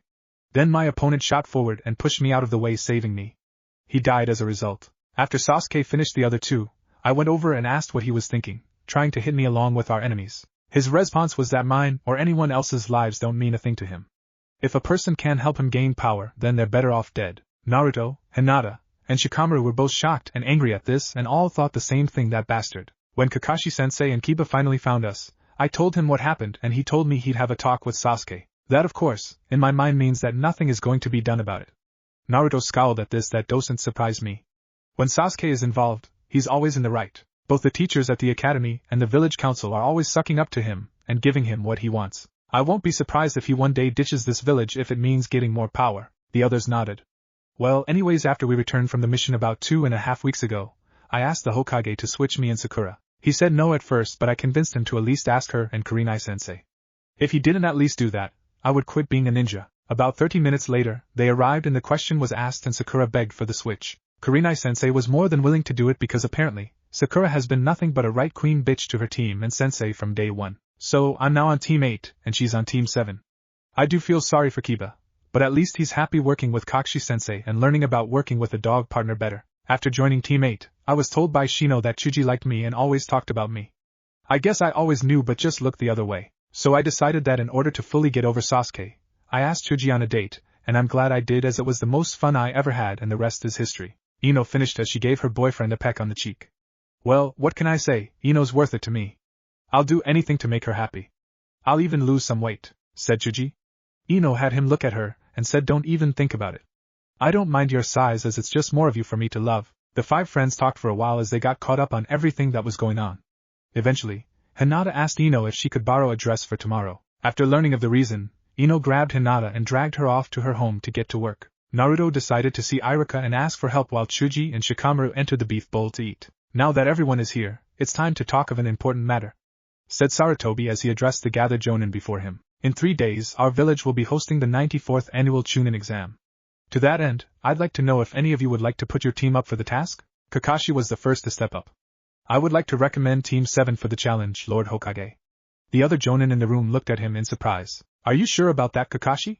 Asked Might Guy, his self-proclaimed rival at all things. Your team has only been active for a few months and recently went through a change if I'm not mistaken. Even with my team's impressive skills, I waited for them to at least have a year's worth of skill before this. Kakashi looked at him and smiled through his mask. I believe they can handle it, he said. Well, if that's how you feel, then I'll put my team up as well. It will be like another of our contests, Guy said as he gave him the hero's pose. Everyone's swear dropped at this. I would also like to recommend my squad, Team 10 for the challenge. They have shown impressive skill and growth and I believe they can handle it. Asuma said. Kurenai looked at him and smiled. Remember what he has told her about his genin. I too wish to put my team up for the task, said Kurenai. Several others also spoke up. Finally Sarutobi said, very well, make sure your teams fill out these forms and get them back to me in 2 days. Dismissed. Meanwhile at Irika's, Naruto was asking his former teacher for some help getting ready. Irika knew how important this was for both Naruto and Hinata, so he called up a friend to help with a dinner plan and help Naruto find something nice to wear as well as some music to help set the mood. Irika promised his friend had no hard feelings about Naruto and his secret. Everything was planned out and Naruto started getting tips on how to act for this important occasion. In Ino's bedroom. So Ino, you got anything that I can wear that will impress Naruto? Asked Hinata. Ino was going through her massive-sized closet looking through her dates section. Hinata noticed something that scared her a little. For a second, she swore she could have seen a black leather bondage dress mixed in with Ino's clothes. I must be seeing things. Maybe Naruto is right. Maybe I should just go buy some. Her thoughts were interrupted with a perfect from Ino. Oh Hinata, you are going to love this, said Ino as she walked out of her closet and showed Hinata the dress. At seeing it, Hinata's whole body turned deep red. Ino, you can't be serious. I can't wear a dress like that, she stammered. Ino looked at the dress then back at Hinata and said, what are you talking about? This is perfect for you. I promise seeing you in this dress will rock his world. He'll be chasing you and wanting you for all eternity after this. I don't mind Naruto, but every other guy in the village will be of the same mindset when they see me in that, and I don't want our anniversary date ruined because of some pervert hitting on me and Naruto fighting hordes of horny guys trying to get to me. Hinata cried. Oh, don't worry about that. You guys will be fine, trust me, Ino said as she grabbed Hinata and dragged her into the bathroom so she could try on the dress. As soon as Hinata was in there and the door closed, Ino got an evil look in her eyes. Alright. Phase 1 of Operation Get Naruto and Hinata to have sex is now complete. Moving on to Phase 2. After a few minutes, Hinata emerged in her date dress and even Ino was tempted to hit on her. Oh baby, I can't wait to see the look on Naruto's face now, Ino said as she laughed like a maniac. Hinata was afraid something bad was coming. The following morning, Hinata left after breakfast to go to Ino's and get ready. Naruto noticed she was a little nervous. He left soon after and went to see Irika. Together, they went and saw Irika's friend who had everything set up in the back garden of his restaurant/home. Naruto put a CD into the player and programmed it to play the songs he wanted in the correct order. He then returned to Irika's and bathed. Upon getting out, Shikamaru and Chuji had arrived to help.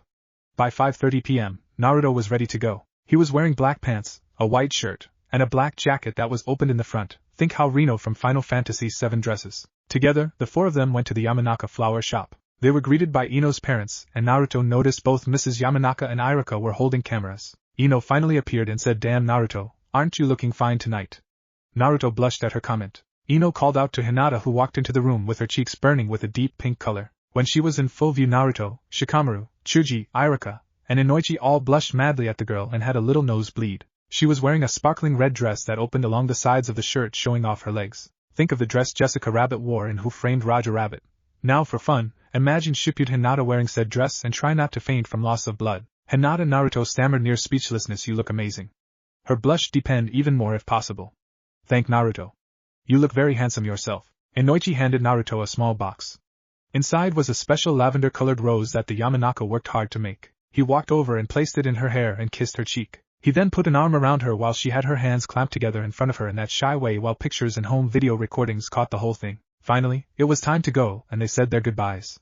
Little did they know that Ino, Chuji, and Shikamaru followed to record the whole thing in secret. That was a pretty decent day of training, huh, Akamaru? Kiba asked as he walked down the road on his way home. The small puppy barked in agreement. You know, buddy, I've been thinking. Maybe I should give up chasing Hinata. I mean, she seems really happy with that idiot, and the truth is Naruto isn't all that bad. Akamaru barked his agreement, reminding him that his sister's student Chisa, who was only a year younger than Kiba, seemed to like him, and he should take her out on a date. You're right, buddy. There's no point in chasing a girl who'll never be interested in you. And Chisa does like me. He thought for a moment till he made up his mind. Okay, it's decided. I, Kiba Inuzuka, on this day both declare and vow that he was stopped mid-sentence as he saw Naruto and Hinata walking down the opposing street talking. Well, he didn't see Naruto so much as he saw hotness, that is Hinata in her super sexy dress. Kiba continued to stare until they were out of sight and finally said, I will never let that loser have Hinata. I will do all I can to win her over as my girlfriend no matter what. Let's head home and come up with a plan for victory. As Kiba walked off, Akamaru groaned, thinking how badly this was going to end. They soon arrived at the restaurant. It was a little Italian place. Sorry, I don't know if they'd have a different term for it in the Naruto world, and the owner Luigi, sorry again, showed them to the garden in the back. Hinata was dazzled by the sight. Obviously, Naruto, with a little help, had made sure everything was perfect. Naruto did the whole gentleman routine with the chair and the two of them sat down and talked while awaiting their order. I'm not all that familiar with Italian food, so if any of you are, think of something to eat that would be romantic. Luigi soon brought them their food along with a little wine, non-alcoholic of course, and they had a good time. The stars were now shining as they finished. Naruto got up and turned on the CD player, then went back and offered Hinata his hand. She happily took it as she got up and they went over to a small ring of flowers and held each other close as they danced to the music. Nearby, Ino was watching and recording the whole thing with stars in her eyes. Chuji was enjoying watching Ino, and Shikamaru was stargazing, not really concerned with Naruto and Hinata's date. The one RST song finally came into the speakers. Floating beyond time is a city made of wind. Please dear take me there, where dreams draped in white flowers come true. Repeat, holding anxious hands, cover me with a kiss and then, please dear, guide me there. The song continues for a while. As they continue to dance to both this and the other songs on the disc, they find themselves more and more into the moment. They finally pull apart enough to look into each other's eyes. Not waiting even a second, they kiss each other passionately. Ino squeals at this, knowing everything is going perfectly. The date soon ends and the two return home. Luckily they have little trouble from the villagers. After arriving home, Naruto unlocks the door, then picks Hinata up bridal style and takes her into their home and closes the door. Ino and the boys head home, anticipating the story they'll be told in the morning about the soon-to-be wild night those two are about to have. Little did anyone realize this whole evening was being observed by a figure wearing a white cloak and hood.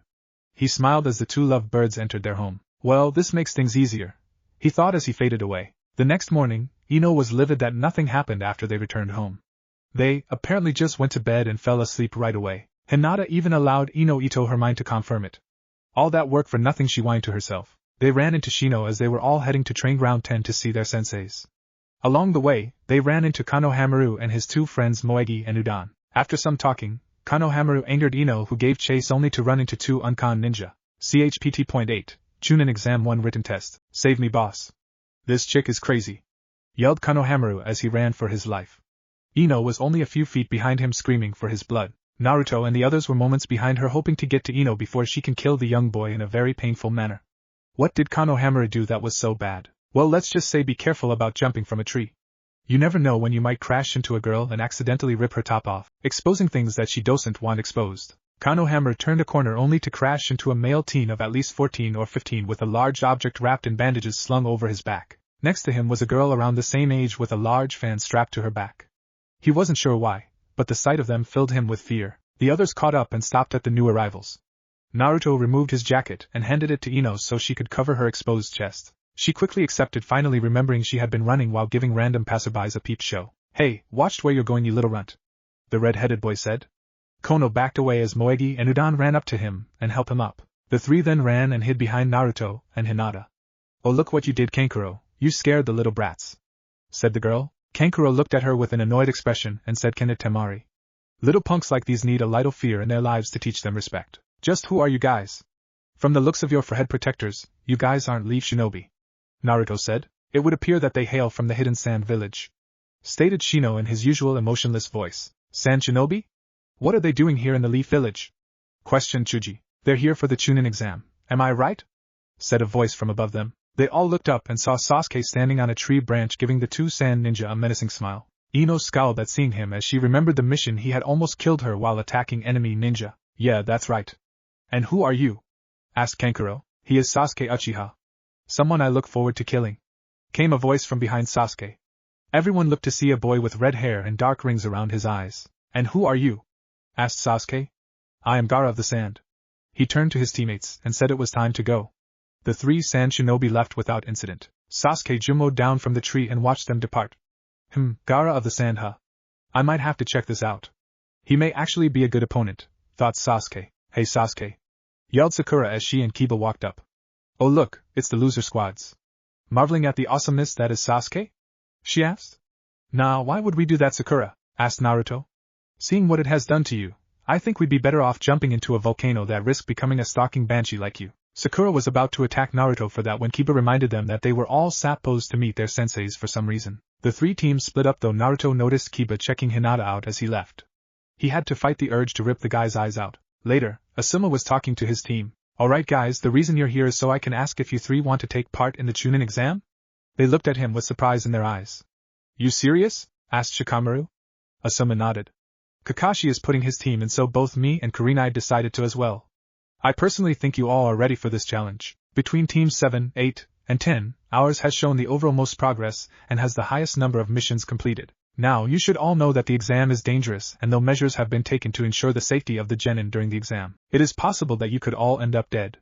So, what will you do? The three genin looked at each other with questioning looks in their eyes. Yes, it was a great opportunity to gain experience and be upped in rank, but this was not like another mission. There was more at stake here. We'll do it, shouted Hinata to the surprise of both Naruto and Shikamaru. I mean, we can do it, right guys? Look at what we've been through so far. This is nothing we can't handle. Naruto looked at her with pride in his eyes. That's my Hinata. Always looking to make our team stronger, said Naruto as he hugged a blushing Hinata. This is such a drag, but I've got nothing better planned this week, so might as well, added Shikamaru. Asuma smiled and handed them the forms to sign. After getting them back, he said, okay guys, be in room 301 at the academy at 9 a.m. tomorrow morning. If you're even a second late, you'll be kicked out of the exam and you'll have to wait 6 months for the next one. Now if there are no more questions, dismissed. As the trio started to leave, Asuma added, oh Naruto. Naruto looked back and asked what was up. Your chakra sword should be ready in about 3 weeks. When it's done, I'll get it for you and you can start learning how to really use your wine chakra with a weapon. Naruto nodded, then rejoined the others as they went to eat at Ichiraku's. The next morning, Team 10 was making its way through the academy when they were stopped by a boy dressed in green. Hold it right there. Are you by any chance Sasuke Uchiha?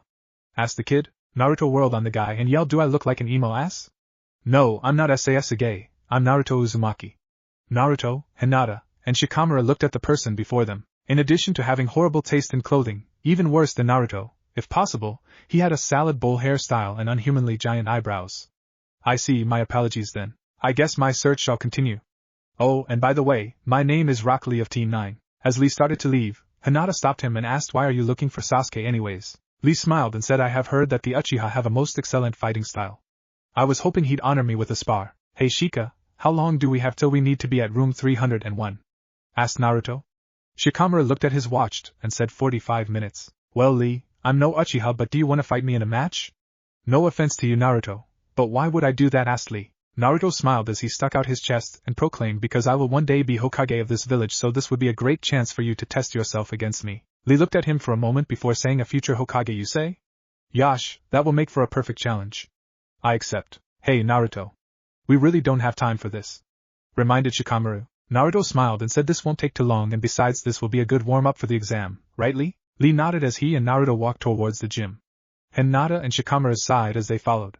They soon arrived and both Naruto and Lee took up positions. After several seconds, Naruto charged forward attempting to land a punch. Lee ducked down and swept Naruto's legs from under him, then another kick sent him spinning towards the wall. Naruto managed to jump back to his feet with a little push-off with his hands, only to see Lee charging him. Naruto dodged and grabbed Lee's extended arm and threw him into the air.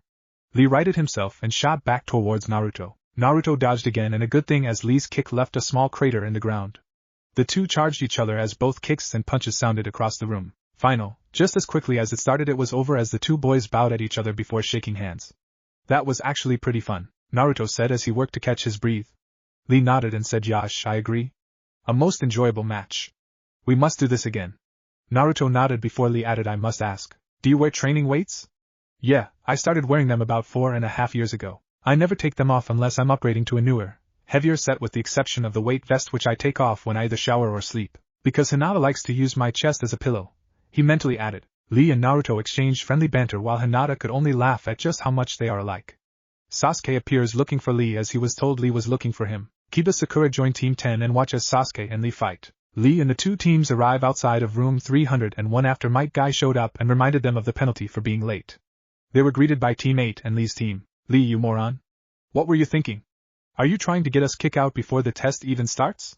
Asked a very angry Tenten. I am sorry my friends, but I got to have a fight against two most worthy opponents, Lee stated before Tenten decked him. Kiba, Shikamaru, Naruto, Ino, and Chuji could only think the same thing. Please Kami, not another Sakura. Naruto noticed Hinata was very nervous. He looked to see what was causing her to be frightened and saw the answer quickly. Her cousin, Niji Hyuga, was staring her down. Naruto remembered what she had said about him once when she talked about her family. He was about to speak when a person appeared and said they'd better hurry. They all entered the room to see about 30 or so additional genin talking and checking out the other teams. The boy who had ushered them in introduced himself as Kabuto of Team 12.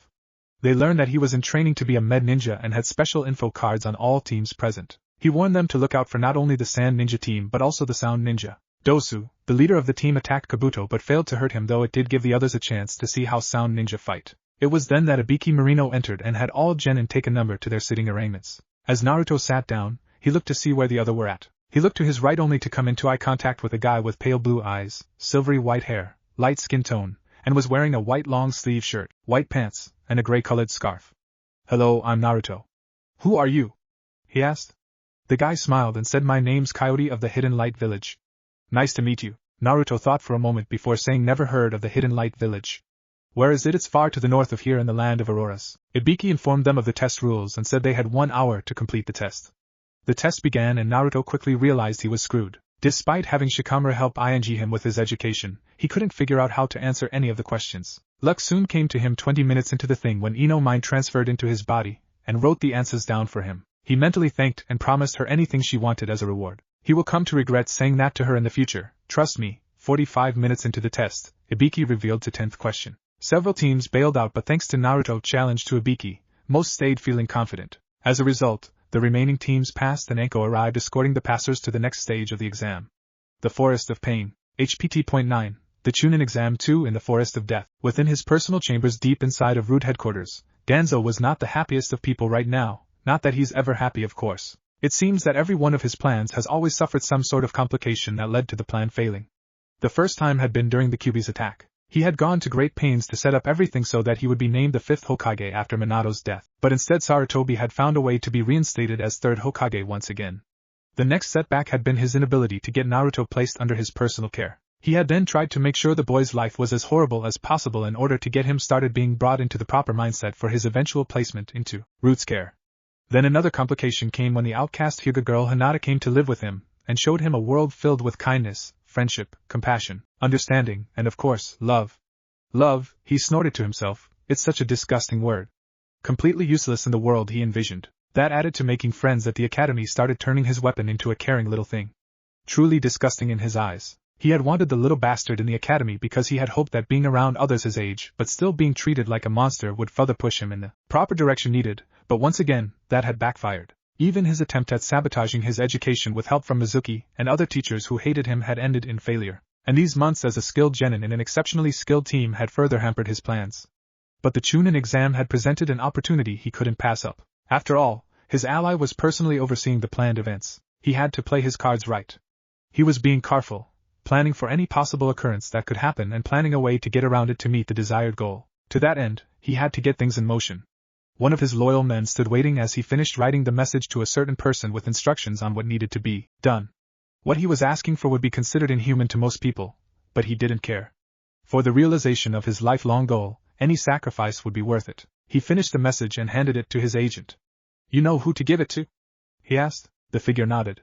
Danzo waved him away and the man vanished in a poof of smoke. Danzo, not one to rest when there was still more to do, began working on the next part of his plan.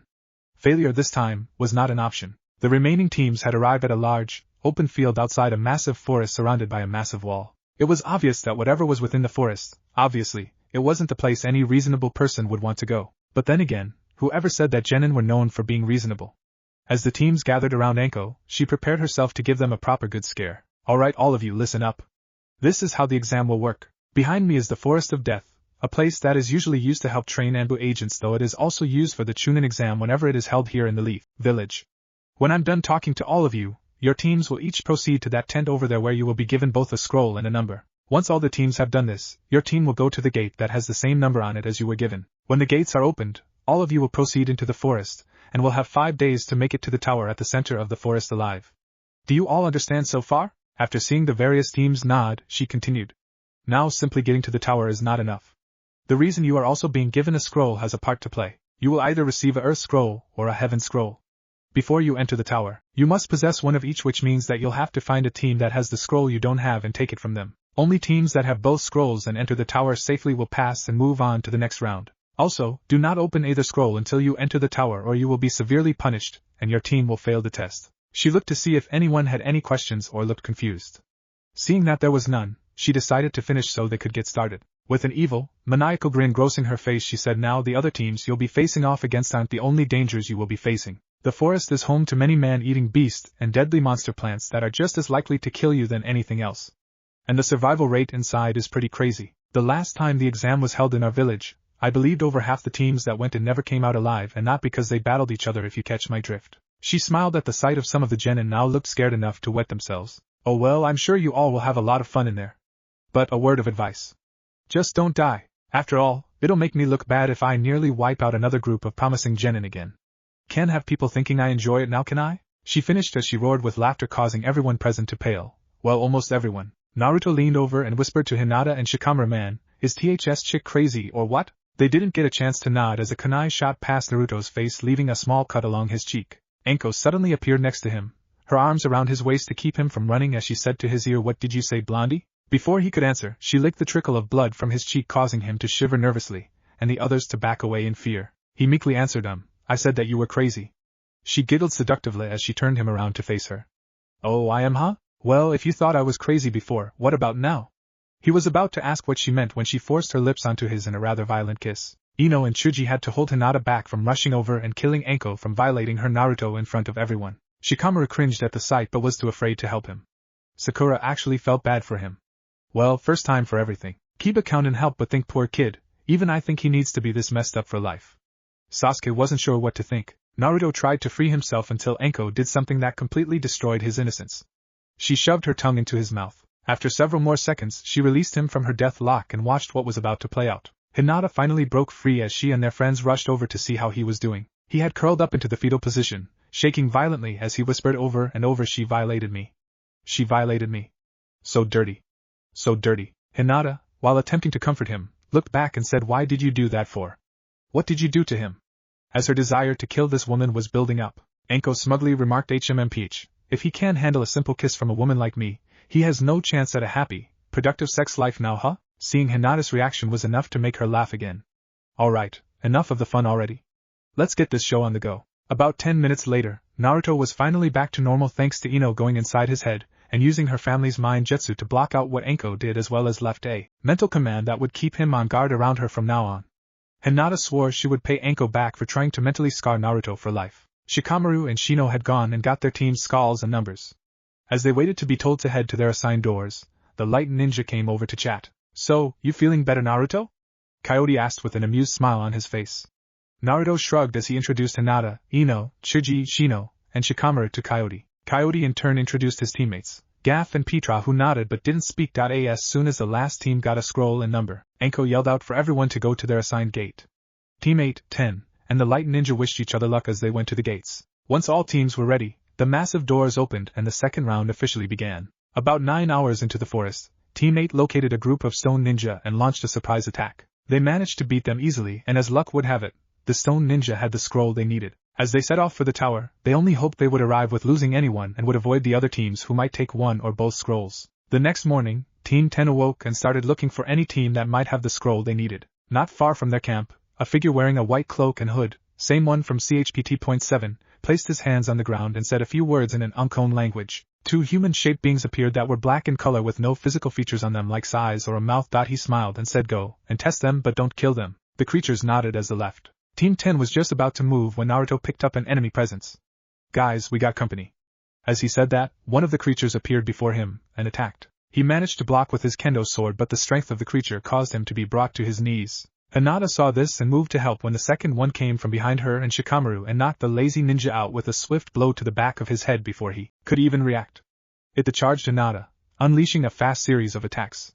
It took all her skill just to block each one. Damn, what are these guys? I don't remember seeing them before. Are they from the forest? Some kinda of Anbutest sentries or something? Naruto pondered as he finally managed to get his attacker off of him. Seeing Hinata was in trouble, he started to turn towards her but was stopped as his opponent grabbed him by his shoulder and flung him against the tree. Hinata's opponent jumped back and extended its arms outward, wrapping around Hinata's waist and drew her in fast. Knowing she had one shot, she focused her chakra until she was brought next to him and yelled 8 trigrams 32 palm. She started hitting her opponent until it let go and fell to the ground. As she moved to help Naruto, who was being crushed into a tree by his opponent, she felt a hand grab her leg. She looked back to see her opponent was still in the fight. Before she could free herself, it lifted her off the ground then slammed her back down, knocking the wind out of her and causing her to cough up blood as she cried out from the sudden pain. Naruto was barely able to see this as his vision was becoming blurry. Realizing that they could die here, he decided to really get serious. He managed to make a hand sign as he yelled wind style, cyclone barrier. The sudden blast of wind swirling around him like a shield flung his opponent back. He charged towards Hinata's attacker and called out 20 shadow clones. One managed to free and catch Hinata while the others and the real Naruto channeled their wind chakra into his sword and unleashed a massive air cutter attack that ripped the second enemy apart. Naruto's clones vanished as he went to deal with the one RST opponent. It was already moving at him when Hinata got off her own attack water style, liquid bullet, she yelled. The blast of water took off the one RST enemy's left arm. Realizing it was going to lose, it turned and ran. Hinata, stay here and watch Shikamaru. I'm going to go finish it off before it comes back with more of its friends, said Naruto. She nodded as Naruto entered his rage mode QB power and shot after his opponent like a bullet. After several minutes, he found it standing next to the cloaked figure. The enemy faded as if it was never there. The cloaked figure then turned to Naruto and said, I see you're still just as feisty as ever. You're a little weaker than you were before, but that's to be expected, I guess. Naruto, keeping his QB power active, said, do I know you? What were those things and why did they come at us? Was it your doing? The cloaked figure smiled and said they were a test to see if you and her still possessed any of your old abilities. I'm glad to say you do, even if you're a little behind, but no matter. That can be easily remedied. As far as who I am? Well, you should know better than anyone, man. Oh, I'm sorry, I guess I should say Naruto no, huh? Naruto stood speechless for a second before saying, okay, just who are you and how do you know that name? Are you the one responsible for those dreams I've been having? And just who is Manamine anyways? My name's Naruto and only Naruto. Believe it. The figure was about to respond when he suddenly looked to his right. He turned back to Naruto and said sorry, another time perhaps. He then reached into his cloak and pulled out a scroll and tossed it to Naruto. I believe you already have the Earth Scroll, so this Heaven Scroll should make up for any trouble I caused. Well, until next time, Naruto. He then took off in the direction he had looked towards only minutes earlier. Naruto created a shadow clone and handed it the scroll and told it to take it to Hinata and Shikamaru and update them on what was happening. He then chased after the cloaked figure. Team 7 had found themselves with an easy target. A lone grass ninja was before them and by chance had the scroll they needed. Kiba was the first to attack as both he and Akamaru used the Fang over Fang attack against the grass nin. However, this Perso was stronger than he expected, a lesson he learned the hard way as the two of them were flung to the side and knocked out by an attack from the enemy. Sasuke then charged in and started sending punches and kicks at the grass nin, who managed to block each one. A final punch was not only blocked, but the nin grabbed Sasuke's arm and dragged him closer till they were face to face. Sasuke tried to break free but was stopped when something in the ninja's eyes caused his whole body to become paralyzed. Sakura screamed as she saw Sasuke collapse to his knees and the grass ninja loomed over him, ready to do Kami knows what. She pulled out a kunai and rushed her opponent to defend her love, but was knocked to the ground. The grass ninja was now standing over her. Her kunai was now in his hands. He raised the weapon up, readying it for the killer blow when an orange blur shot past her, taking the grass ninja with it. Naruto had lost his intended target and was about to return to his team when he had spotted Team 7's fight and the trouble they were in. Though tempted to ignore it, that wasn't the kind of person he was, so he went to help. Though he believed this would come back to haunt him, he looked back at Sakura as he watched the grass ninja fall to the ground and said, "Hey Sakura, snap out of it. Get you and your team out of here now while I hold this guy off." She nodded, happy for once that Naruto was actually around and was the nice guy he was. Anyone else would have ignored their plight if the three members of the team had treated Naruto the way they did back during their academy days. Naruto turned his attention back to the grass ninja to find him gone. He looked around to locate the guy only to have a slimy tongue wrap around his throat, choking him. He tried to break free but for some reason his body was going numb. There must be some sort of paralyzing substance on his tongue, he thought. The grass ninja smiled as he exposed Naruto's stomach to confirm his suspicions. Just as I thought. You're the nine-tailed brat. I guess it was wishful thinking that you might have died. Oh well, might as well give you a special gift to congratulate your skills. His 5 fingers began to glow as he pressed them against the edge of the 4th seal. 5-pronged seal, Naruto cried out as his body burned in agony. He suddenly lost his connection to his QB power, followed by everything going black. The grass ninja dropped him onto the ground, then started to walk towards Sakura, who was trying to snap Sasuke out of his trance. "Sasuke, please, you got to snap out of this. If you don't, we're all going to die and you'll never avenge your clan and kill your brother. That means he'll win. Is that what you want?" "Well, Sasuke, I guess it," she screamed into his ear. Sasuke, upon hearing Sakura's words, finally snapped out of his trance. He got up and attacked the grass ninja with a fury, pretending it was his brother he was fighting. He launched multiple fireball jutsus at his enemy, and appeared to have won. The grass ninja appeared beside him. Half of his face was burned off, revealing another face beneath. Before Sasuke could react, the grass ninja bit into his neck, causing a curse mark to appear. He then stated that when the time came, Sasuke will come of his own free will to gain power, and he will be waiting. He then tossed his scroll to Sakura, a parting gift he said before leaving.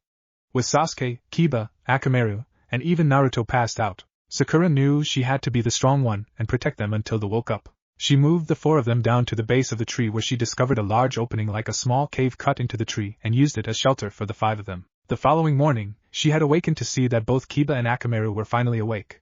She explained what had happened and hoped that Naruto's team showed up soon. Maybe Hinata could help them. Just then they heard a sound from outside and the 3 rushed to see what it was. The 3 sound ninjas stood before them and demanded Sasuke be handed over to them or they would all die. CHPT.10 Solitary Tower. Anko raced through the forest looking for her old mentor and crush.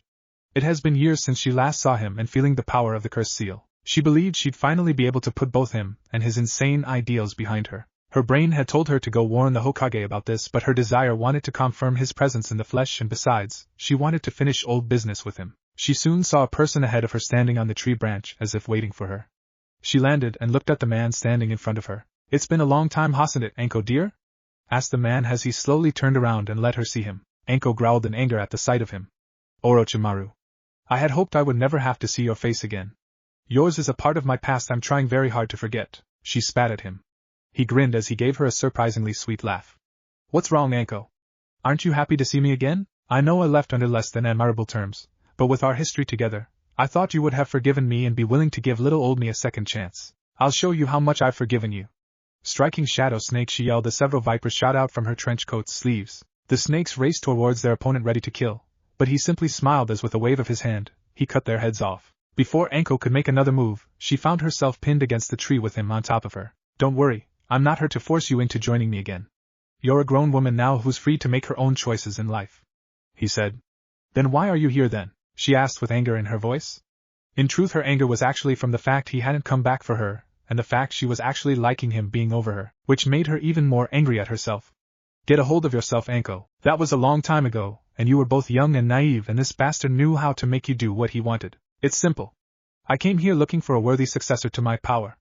And as luck would have it, I found the perfect person. Would you believe me if I told he was of the Uchiha clan?"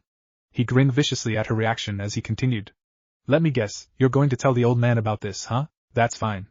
Be sure to also tell him that I've placed one of my cursed seals on his body to make him more capable. However, before you go, I think we should spend a few minutes getting reacquainted." He couldn't help but laugh at the sight of her as a look of horror and disgust came onto her face, as well as what appeared to be longing, need, and desire as well. Elsewhere, Hinata and Shikamaru raced through the tree line looking for Naruto. It had been over 12 hours since he had chased after the man who had sent those things to attack them. Shikamaru didn't know what to say to Hinata. He knew she was worried sick for Naruto, and every second that passed where they didn't find him was like an eternity to her. Just as he was about to ask her if they should try a different route, they spotted a figure ahead. At first, Hinata thought it was Naruto, but looked down sadly when it was not. Still, they stopped by the person anyways. "Hey guys, is something wrong?" Keyote asked. Hinata couldn't take this anymore as she started to cry. Shikamaru placed his hand on her back for comfort as he talked. "Naruto's missing and we're trying to find him. Have you seen him by any chance?" "Actually, yes, I have," he said with a smile. Before he could continue, Hinata was right in front asking shakily where. "Where is he?" Keyote turned and pointed to his right. "He was heading in that direction several hours ago. He looked to be in a rush. I tried to call to him, but I guess he didn't hear me?" He looked around and saw Hinata had vanished, and he just caught Shikamaru moving away, obviously chasing her. Keyote sighed to himself. What a rude girl. Didn't even let me finish talking before running off. She reminds me of Mana. When it comes to the boy they like, either can think straight." As Shikamaru caught up to Hinata, he asked, "Don't you think we should have listened to him more before leaving? Just taking off like that is rather rude, you know." Hinata kept her focus ahead of her. "Right now, finding Naruto is number 1 on my to-do list. After that, and then the next time we see Keyote, I'll apologize." "There's no need, Hinata. I understand the rush." They both looked back to see Keyote coming up beside them. "Would you like another pair of eyes?" he asked. They both nodded as they continued onward. "Hey Keyote, where's your team at?" asked Shikamaru. "They went to find the other scroll we needed. They insisted I stay behind and save my strength for the next round." "So what about you guys, got both yet?" Shikamaru nodded. "Well, that's good. At least I know the next round will be fun." The 3 continued looking for the blonde. Sakura, Kiba, and Akamaru were in a jam. They're being attacked by the sound ninja. They were nearly out of chakra, and both Sasuke and Naruto were still out of it. Yup, it was definitely a jam. The leader Dosu just stood there watching as his teammates did the fighting. Sakura was having a kunai fight with Kin while Kiba and Akamaru were fighting Zaku. Kiba tried to use Fang over Fang, but Zaku's sound attack flung him off course. Akamaru ran up and bit his leg. That was met with a powerful kick from Zaku that knocked the little puppy out. Akamaru! Kiba yelled. Turning to Zaku, he yelled, "I'm going to make you pay, you bastard." He launched into another Fang over Fang and shot towards his opponent. Zaku tried another sound blast, but Kiba dodged it, and got close enough to leave a rather nasty scratch on Zaku's face. Enraged, Zaku fired off a sound blast at point-blank range, sending Kiba flying into a tree, knocking him out. Zaku then moved to join Kin. "Face it, Pinky, there's no way you'll win this alone now. Give up the Uchiha and we'll let you live." Kin said. "Never, I'd rather die than give up Sasuke. He means everything to me." Sakura shouts back. She's then hit with a sound wave that sends her flying. "Well, if she wants to die that badly, let's give her what she wants," says Zaku as he stands by Kin. As they both prepare to attack, a flash of green appears before them, and with 2 speed kicks, the 2 sound ninja are knocked back. Sakura looks up and says, "Rock Lee?" The boy turns around and says, "Yai, it is I, fair Sakura, the Leaf Village's handsome green devil, here to save you."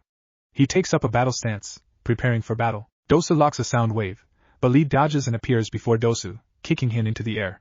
Grabbing him, they spin rapidly as they shoot for the ground. Saki uses his own sound attack to break the fall. Dosu gets up and says, "That move of yours is pretty impressive. I'll admit your attacks are fast, but nothing can beat sound attacks." Lee tries to move, but his use of the lotus leaves him too tired to move at the moment. Dosu activates a sound attack so strong, it causes Lee to fall unconscious from its intensity. Seeing how her team, Naruto, and even Lee fought hard to help her, Sakura decides to return the favor and protect them. Before she can move though, Kin appears behind and grabs her long hair and holds her to the ground, chiding her on spending more time making herself look good for a boy as opposed to actual training. To escape as well as to prove to herself that she can grow stronger, she pulls out a kunai and slices her long hair off. Surprised, Kin is caught off guard when Sakura punches her and actually knocks her out. Looking down at the sound kunoichi, Sakura says, "Looks like I'm not the only one who needs more time training now, huh?" Just then a wave of negative chakra is felt as the spot where Naruto and Sasuke were at explodes. Sasuke appears from the smoke, his body covered in glowing markings. He looks at Sakura and asks who did that to her. When Zaku says it was a group effort on their part, in response, Sasuke shoots at him and with one swift motion, breaks Saku's right arm and is about to escape when Sakura stops him, telling him it's enough. Saki calms down. The sound ninja are about to attack when Niji and Tenten arrive, followed by Hinata, Shikamaru, and Keyote. Realizing they can't win, the sound ninja pull out. Niji grabs Lee and takes off, while Hinata, seeing Naruto half buried by the remains of the tree, runs to him in a panic. As Sakura is about to go and help, Sasuke calls to her and tells her they're leaving. He grabs Kiba while she picks up Akamaru, and they leave. As they move away, she looks back one last time to see Shikamaru and Keyote free Naruto from being pinned to the ground and Hinata holding him and crying her eyes out, and thinks, "Thank you, Naruto, for helping us back there. I owe you one and I always pay back my debts." Hinata cradled Naruto's head in her lap as her tears fell onto his face. Her sobs made Shikamaru unsure of how to help. He then noticed that one of her hands was stroking his face while another was clutching something hanging around her neck. "Hey Hinata, what's that you're holding?" he asked, hoping it might distract her from her pain a little. She sniffled as she let him see it. He was amazed at what he saw. It was an opal stone carved into a heart shape, and above it was a small gold bar that said in silver letters, "NH forever. This was the first Christmas present Naruto gave me. Since then, I have never once taken it off, and the chain it hangs on is always long enough so it can rest against my heart," she said, looking at her boy with unending love. Shikamaru couldn't help but wonder how Naruto could have afforded that. Just then Keyote walks up and kneels before Hinata and Naruto. "May I try to see if I can wake him?" he asked. Hinata nods as Keyote places his hand over Naruto's head as a wavering wisp of smoke like light begins to dance between his hand and Naruto's head. After several moments he says the word Wasana, and at that Naruto shoots up, ramming Keyote's hand and sending Naruto back to the ground. Hinata hugs Naruto with all her strength while Naruto tries to tell her he can't breathe, and fails miserably. Shikamaru and Keyote laugh as Naruto passes out again from lack of air and Hinata panicking again, thinking she killed Naruto. Elsewhere, Enko was found and taken to the third and tells him everything that happened with Orochimaru, with the exception of about 15 minutes worth of stuff. Though tempted to cancel the exam, Orochimaru's warning can't be ignored, so it's allowed to continue. The warning came as Maru left Enko to meet his men. Teammate got a chance to see the Sand Ninja in action as they violently killed Cloud Ninja. After about 12 hours of rest, Naruto was back to full strength for the most part, and was ready to move to the tower. Keyote decided to go find his team. Before he could leave, Hinata stopped and asked him, "Would you mind telling me what you did to wake Naruto up, and what does Wasana mean?" "Well, in order to ensure we're ready for any unexpected eventuality, my team decided to learn both offensive, defensive, and medical jutsu. I'm naturally the fighter, GAF is the defender, and Petra's the healer. But for example, what if we're in a situation where we need healing and Petra is either absent or the most in need of healing and can't do it herself? Then me and GF would use med jutsu to do the job." She nodded and he starts to leave, but stops and looks back and says, and wasana means healing mind where I'm from. He jumps into the trees and is gone. With nothing else standing in their way, they head out as well. They soon arrive at a small stream and decide to make camp for the night. With 2 nights left they should arrive in time. The next morning, they run into Kabuto, who informs them of the dangers around the tower. Plenty of enemy ninja who will take advantage of a tired party and try to steal a scroll from them. Since he's supposed to meet his team there, he decides to go with them. Hours later, Team 7 arrives at the tower. As they try to enter, a man appears from the forest and approaches Sasuke. Sakura jumps towards him telling him to stay away, but she's swatted aside like a fly. The man stands before Sasuke and bows as he pulls a scroll from pouch and hands it over. For you, Lord Sasuke, from your ally on the inside. It is urgent you read this, and only you, he says. Sasuke takes the scroll and reads it. Kiba and Akamaru try to sneak a peek, but the man stops them. Finally, Sasuke is down and hands the scroll back to the man. I understand. Tell your boss I will do as he wishes. I'm actually looking forward to the pain I'm going to cause that dope. The man bows again and takes off. Sasuke enters the tower with Sakura right behind him. As Kiba enters, he can't help but think he was wearing Anbu armor, and yet, I don't think he belonged to the standard Anbu scads. Team 10 and Kabuto soon came within sight of the tower, but no matter how hard they tried, it never got any closer. Several hours later, night had fallen and they realized that they had been placed under a genjutsu that kept them running in circles. It was then that 3 mist ninja attacked using saw water clones. Naruto surprised them with a mass attack of shadow clones that beat them silly. Since Team 10 had both scrolls, Kabuto took the scroll as it was what his team needed. They soon arrived and parted ways. Team 10 entered the tower. Inside the room, they followed the instructions written on the wall scroll and opened both heaven and earth scrolls. Asuma appeared before them and informed them of the meaning of the scrolls as well as warned them that the rest of the exam won't be as easy, so they must be prepared for what is coming. They entered the next room, which was massive. They saw the other team's had also passed. They chatted with Team 8 for a while. Finally, the last team to pass arrived, and it was the Light Ninja. With all possible ninja teams that could pass have arrived, the time had come to start the next round. The third was standing near the back of the room looking upon the young genin before him. He was amazed that all 3 rookie teams had passed. It goes to show just how skilled they truly were. Now it was time to tell them, alright everyone. I'd like to congratulate everyone who made it this far. You have all shown remarkable abilities that will make both your senseis and home village proud. However, before we can proceed to the third round, there is something I must inform you of. Due to the number of passing teams, there are too many of you to go on to the third round. To rectify this, we will be holding a special preliminary round where each of you will fight in one-on-one combat with each other. The winners will be the ones to move on to the third round and a chance to make Chunin, but we'll talk on that after the matches are over. Seeing no one with any questions, he continued, and for the necessity of time, the preliminary round will begin right now. If any of you feel that you can't go on and fight, it's best to drop out now, as the only break you'll get is the one you'll have waiting for your turn to come up. At this, only 2 hands were raised. And those hands belonged to Keyote's teammates. Without saying a word, they turned and walked out of the tower. Seeing as no one else was going to leave, the third turned to the jonin present and started to talk. Kabuto, what's the deal? I thought you were planning to drop out again as usual? Asked Yaoi. Kabuto smiled and said I was, but for some reason, the group of genin taking part this time has made me feel the urge to stick around. Hey Keyote. Why did your teammates leave? Asked Naruto. Well, I would guess they didn't feel they could last through this round and decided to walk while they can, he said with his usual smile. The third mentioned something to an Anbu nearby. The figure nodded before disappearing in a blast of smoke. He then turned to the genin again and said, okay, now allow me to introduce the proctor for the third exam, Hate Gecko. A sickly man stands out and nods. Now look towards the screen above you. The names of the first combatants will be displayed. Everyone else ID to proceed to the stands and wait your turn. The screen came to life as a series of names flashed across the screen. After a few seconds it stopped. Hate Gecko stepped forward and said the first matchup is Kabuto versus Keyote. As everyone but Kabuto and Keyote moved to the stands, the third asked one of his Anbu to go watch the other light ninja and see what they do. Hate explained the rules to the 2 fighters before starting the match. Try not to hold back or anything, okay?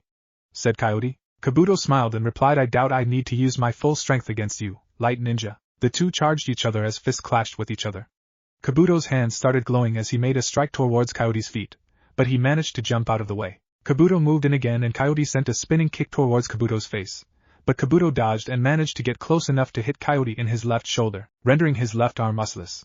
He then went for his right shoulder, but Keyote managed to grab his right wrist, flinging him into the air. Before Kabuto can recover, Keyote jumps up and kicks Kabuto in the stomach, then flips and kicks his back, sending him into the ground hard. Keyote lands and walks towards Kabuto, who quickly stands and lunges forward, hitting Keyote in the throat.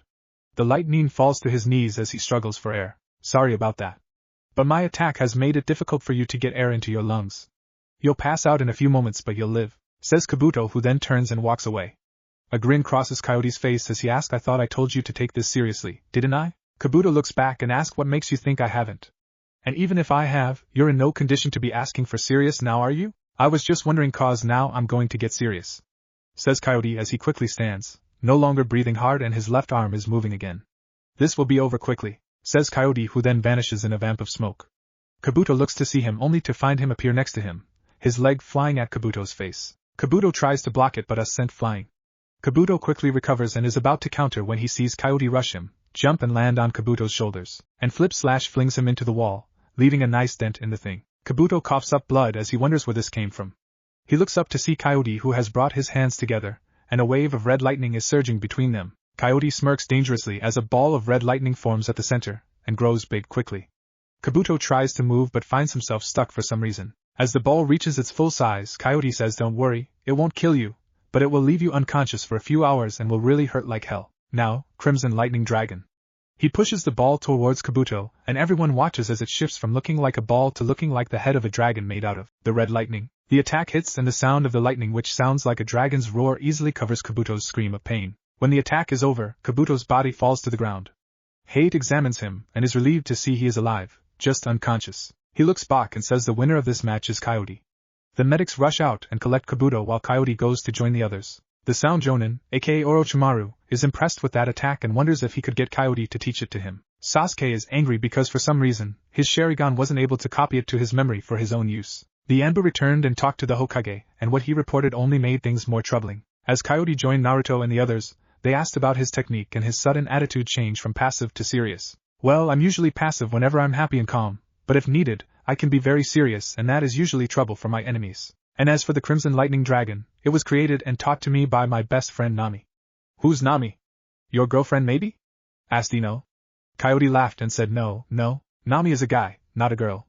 And Nami is just my nickname for him, one he hated very much before he died, said Keyote as he looked away as a tear ran down his cheek. The others wanted to ask what happened, but they felt it might be too personal a question for him to ask. And sorry Naruto, I can't teach you, or anyone, the technique. Nami was the only one who could ever really do that, as well as the only one who could get it in its true form, said Keyote. Shino cocked an eyebrow and asked, true form? That's right, what you all saw was the dragon's head.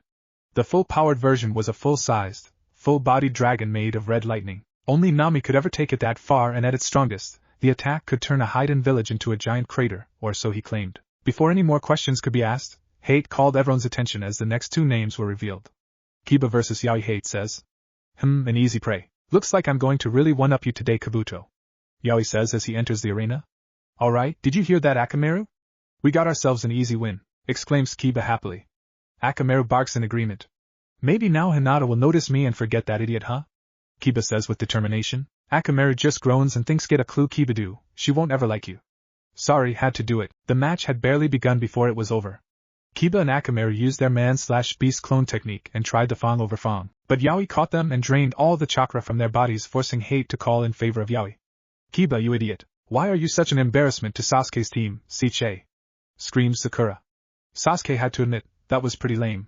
Even Kakashi was put off by this. As the board started shuffling again, everyone watched in anticipation. When it finally stopped, Hinata paled, Naruto clenched his fist in anger, Asuma sighed in disbelief, and Shikamaru stated this was bad. Hate called for the fighters. Hinata vs. Sasuke. Dum, don't hate me, at least until the next chapter anyways. Next time, Byakugan vs. Sharingan and Ryukigen. CHPT.11, a reason to win. Hinata vs. Sasuke. Said Hate for the next match. Oh no, poor Hinata, thought Ino as she looked at her friend. She could tell Hinata was very nervous and Naruto was trying to reassure her. Both Chuji and Shino didn't know what to think. Hinata, look at me, Naruto said. Hinata did as he asked. You can do this. I believe in you. I know Sasuke seems tough, but remember he's a spoiled brat who was always handed everything he wanted. You on the other hand have worked hard to get where you are now. Just believe in yourself and you will win, believe it. The two hugged as both Asuma and Shikamaru smiled. Naruto always found a way to get her confidence up.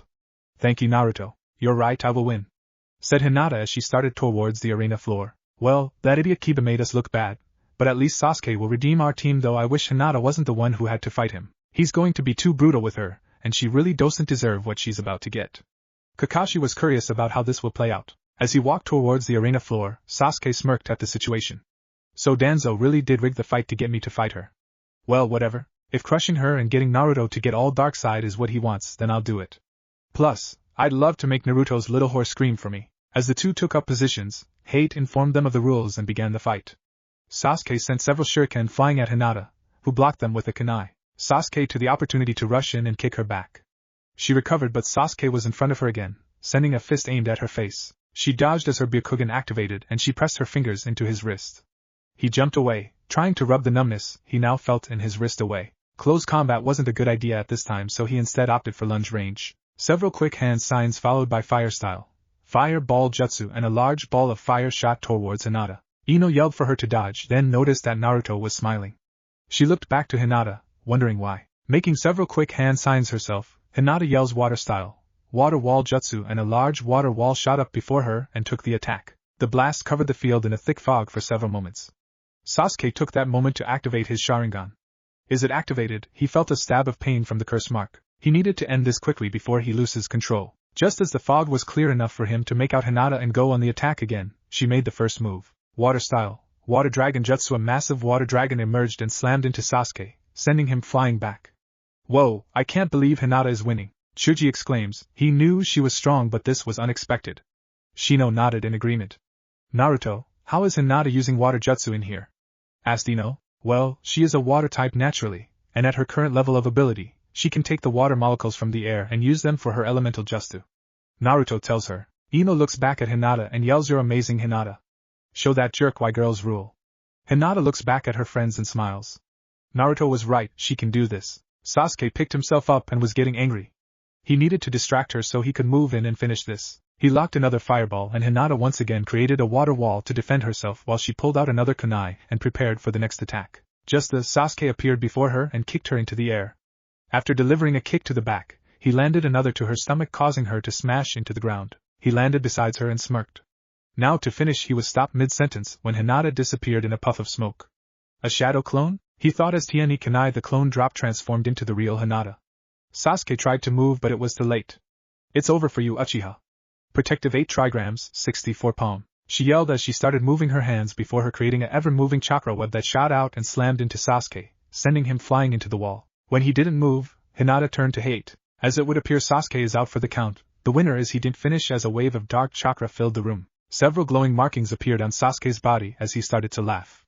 He vanished and reappeared before Hinata. Before she could react, he grabbed her by the neck and lifted her up.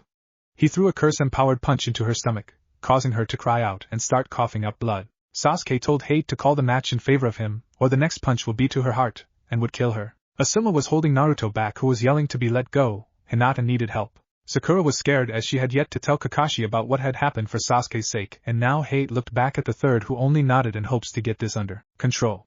Fine, the winner is Sasuke. The Uchiha smiled and said, well, Hinata, this was fun.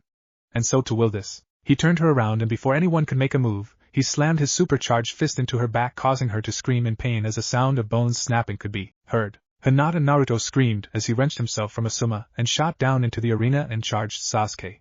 Let her go, you bastard, he yelled. Sasuke just smiled and tossed her limb body to him before blast of pain hit him, and he fell unconscious. Naruto caught Hinata and held her close to him. Asuma, Shikamaru, and teammate joined him along with Hate and the third. Sakura told Kakashi about what had happened in the forest, and he went down, grabbed Sasuke and took him somewhere private to seal the curse mark. As he left, he told Sakura that they were going to have a talk later about when to bring up important stuff like this. The med team arrived and a scan of Hinata revealed massive damage was done to her spinal cord, all her ribs were broken, and she had internal bleeding. They needed to get her to the operating room now if she was to survive. Naruto started to follow when Asuma stopped him. Naruto, where are you going? You still have your match to fight. Like I care about some stupid title now. Hinata needs me and that's where I'm going to be. He starts to move again and Asuma stops him again. Naruto, if you go now, all you'll be able to do is just sit and wait. Besides, Hinata would want you to stay and win your match for her. And if you really want to get Sasuke back for this, then you'll have to remain in the fight, right? Naruto sighed as he looked back. Fine. But once my match is done, I'm free to go to her, deal? Asuma nodded as they all returned to the stands. Ino stood by Naruto with her hand on his shoulder. Sakura walked over and apologized for what Saki did, and told them about the curse seal. Sakura, even if the power he had was from that curse, his mind was still his own. So the next time you see him, tell him that when we fight, I'm going to df to him what he did to Hinata.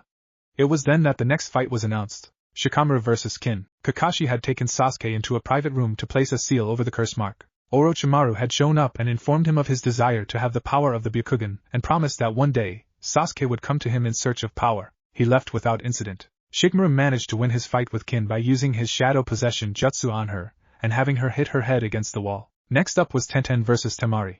Though Tenten unleashed an attack consisting of thousands of kunai and shuriken against her opponent, Temari proved her own abilities by using her giant fan and wind chakra to negate all of the attacks and take the final win. Next was Chuji vs. Dosu. Chuji tried to end things quickly against his opponent so Naruto's fight could come sooner, but Dosu and his sound attacks were more than Chuji could handle. Kankuro was up next against Kabuto and Yoroi's teammate, can't remember his name, and won easily with his puppet crow. Shino vs. Zaku was up next. Zaku got in some pretty good hits and looked to be taking the win easily, but Shino was just playing him, and with the help of his insects, Zaku would never have full use of his hands ever again. Next up was Ino vs. Sakura. Sakura was fighting for the pride of her team while Ino was fighting for the honor of a friend. It was a fierce clash that ultimately ended with a double knockout. Next up was Lee vs. Gaara. At first, Lee's attacks seemed to do little to the sand ninja as Gaara's sand would automatically rise up and protect him. Guy gave Lee permission to remove his training weights and reveal his true power. With that done, Lee was able to land hit after hit, but nothing would keep Gaara down. With no other option and with Guy's permission, Lee opened 5 of the 8 inner gates and gave Gaara the single biggest beating of his life. But even after all that, Gaara still wouldn't fall. Unable to move cause of his attack, Lee was now completely vulnerable. Gaara used his sand to crush Lee's left arm and leg and was about to do the same to the rest of him, but was stopped by Guy, who couldn't see his pupil suffer anymore. Gaara won the fight. Naruto felt bad for Lee, but he was also growing more and more angry at the wait for his turn. He was about to turn and just forget about what Asuma said when, and now for the final match, Naruto for Neji. Said hate to everyone present. As Naruto made his way to the arena, his thought was only on one thing about damn time. I'm going to finish this quickly so I can go to her. The two came face to face in the arena. Hyde gave Teacharam permission to begin. However, Neji started to speak before Naruto could move. If you are smart, you'll drop out right now. Otherwise, I won't be responsible for what happens to you. Naruto growled at the very thought of quitting. Oh yeah, and why is that, Mr. Big Shot? Neji snorted at that remark. It's simple. You are inferior to me in every way. I am well aware of your status among the academy students. You were once called dead last. It may be hard to accept, but you must understand that we are all born with a destiny to fulfill, a fate we cannot escape. The world is made up of 2 people, the geniuses and the failures. You, I can tell, are of the latter. The same goes for Hinata too. A dangerous look came into Naruto's eyes. And what do you know about Hinata, Neji? He made sure the venom in his voice was evident when he said Neji. Neji smiled and stated, I know she was a loser like you. It was just luck that saved her from being branded with the cursed seal. She should have no better than to take on a genius like Sasuke. Not that I like Sasuke, mind you, but in my opinion, she got what she deserved. Whatever her current medical condition, it was fated to happen. And besides, Hinata is a Hyuga, so I know more about her than you can even imagine. That's all total bull and you know it. Naruto shouted. You say you know her better than me? Who was it she's been living with for the last few years, huh? Me, that's who, and none of her family ever once came to see her. She has shared with me more than you can imagine, and as for Sasuke, if he hadn't used that weird power, she would have won and you know it. You talk of fate and destiny and how you should accept what happens. Well, not me, pal. I've always gone against the flow of the current, and in doing so, I've become much stronger than I ever would have become going with the flow. Are you just going to keep yapping, or are we going to do this? Neji asked. Naruto nodded as he shot forward and sent several kunai shooting towards Neji. Neji sent his own to counter them. He and Naruto came to blows as Neji's gentle fist style collided with Naruto's strong fist style. Neji tried to sweep Naruto's leg, but Naruto jumped and spinned in mid-air, grabbing Neji's leg, and pulling it out from under him. Naruto then tried to knee Neji in the stomach, but Neji pulled out just in time and sent a kick of his own into Naruto's face, sending him across the room. Strange, he's better than I thought he'd be. Still, if this is the best he can do, I'll still win easily. Naruto stood up and decided to use that combination, even if he hadn't perfected it yet. Sorry Naruto, but now is the time for me to stop playing. Byakugan, Neji yelled as he activated his blood limit. Naruto, too, activated his Ryukigen. Neji could now see Naruto's chakra network and was actually impressed. For someone who was the laughingstock of the academy, he had a massive amount of chakra in his system. Through the Ryukigen, Naruto could perceive Neji's aura. He had learned that at certain times you could tell what a person was about to do by the flow of their aura. But something was different. In addition to his aura, Naruto could also see several nodes on his body. He was confused for a second, then he remembered. Those must be the aura points. If he remembered correctly, sending a certain amount of chakra into an aura point could result in interesting things happening depending on which point you hit. He racked his brain over what does what when Neji attacked. Neji started striking at Naruto, who just barely dodged, though he could still feel the chakra from the attacks slightly affecting him. For safety, he drew his kendo sword. Neji smiled and told him that won't help because you are within range of my attack. 8 trigrams, 64 palm. He started to strike at Naruto, who blocked each with his sword just barely, but each hit caused cracks to appear. When Neji sent the final strike, he shattered the sword and hit Naruto in the chest and sent him flying again. As Naruto picked himself up, coughed up blood in the process, Neji watched with amusement. I'm impressed. You managed to block all but one of my attacks. Even I thought that impossible. But I promise it won't work again. Naruto looked at him, breathing heavily. The sound of Ino and Chuji's cheering for him made him smile. Well, what can I say? With how my life was early on, you find you learn to do a lot of stuff others would never expect from you. Neji scowled and said, and what would you know of a hard life, failure? More than you know. Hinata told me about what happened with your dad. In a ways, it's kinda my fault, as I'm the one who killed the ninja that tried to kidnap Hinata, and your father was the one given up to the Cloud Village as payment. I know the feeling of being alone in the world better than anyone. But I'm happy to say I found people to fill up my life now, so I won't be alone ever again, and it's for them I will win. Neji became enraged. So it was your fault I had to lose my father. If you hadn't interfered, he'd still be alive and Hinata would have been saved before they would have defiled her. Neji shot at Naruto, preparing Anala 8 trigram attack. As he closed in, Naruto remembered which aura node he needed to hit for this to work. He just had to time it right. Neji arrived and started hitting him with all his anger. 2 palm, 4 palm, 8 palm, 16 palm, 32 palm, 8 trigram, 64 palm, he yelled as he hit the final point on Naruto, who fell to the ground. Confident in his victory, he turned to the high 8 and told him to call it. Naruto would need medical help. Just then, Neji's whole body went rigid. He started coughing up blood as he fell to his knees. What the hell's happening to me? He thought. To his even greater surprise, Naruto stood up, a little shaken but overall fine. Wondering what happened, Neji, I'll tell you. As you started to hit me, I pressed my index finger here, indicating a spot along his right rib cage. I was able to send chakra into this point. Your Byakugan may be called the all-seeing eye, but it can't see everything. I hit an aura point. To be more specific, the point that allows me to transfer any injury I receive to the person I'm touching as long as I'm touched that person. So when you use 64 palm on me, all the chakra point blocking was happening to you instead. That's why you feel the way you do.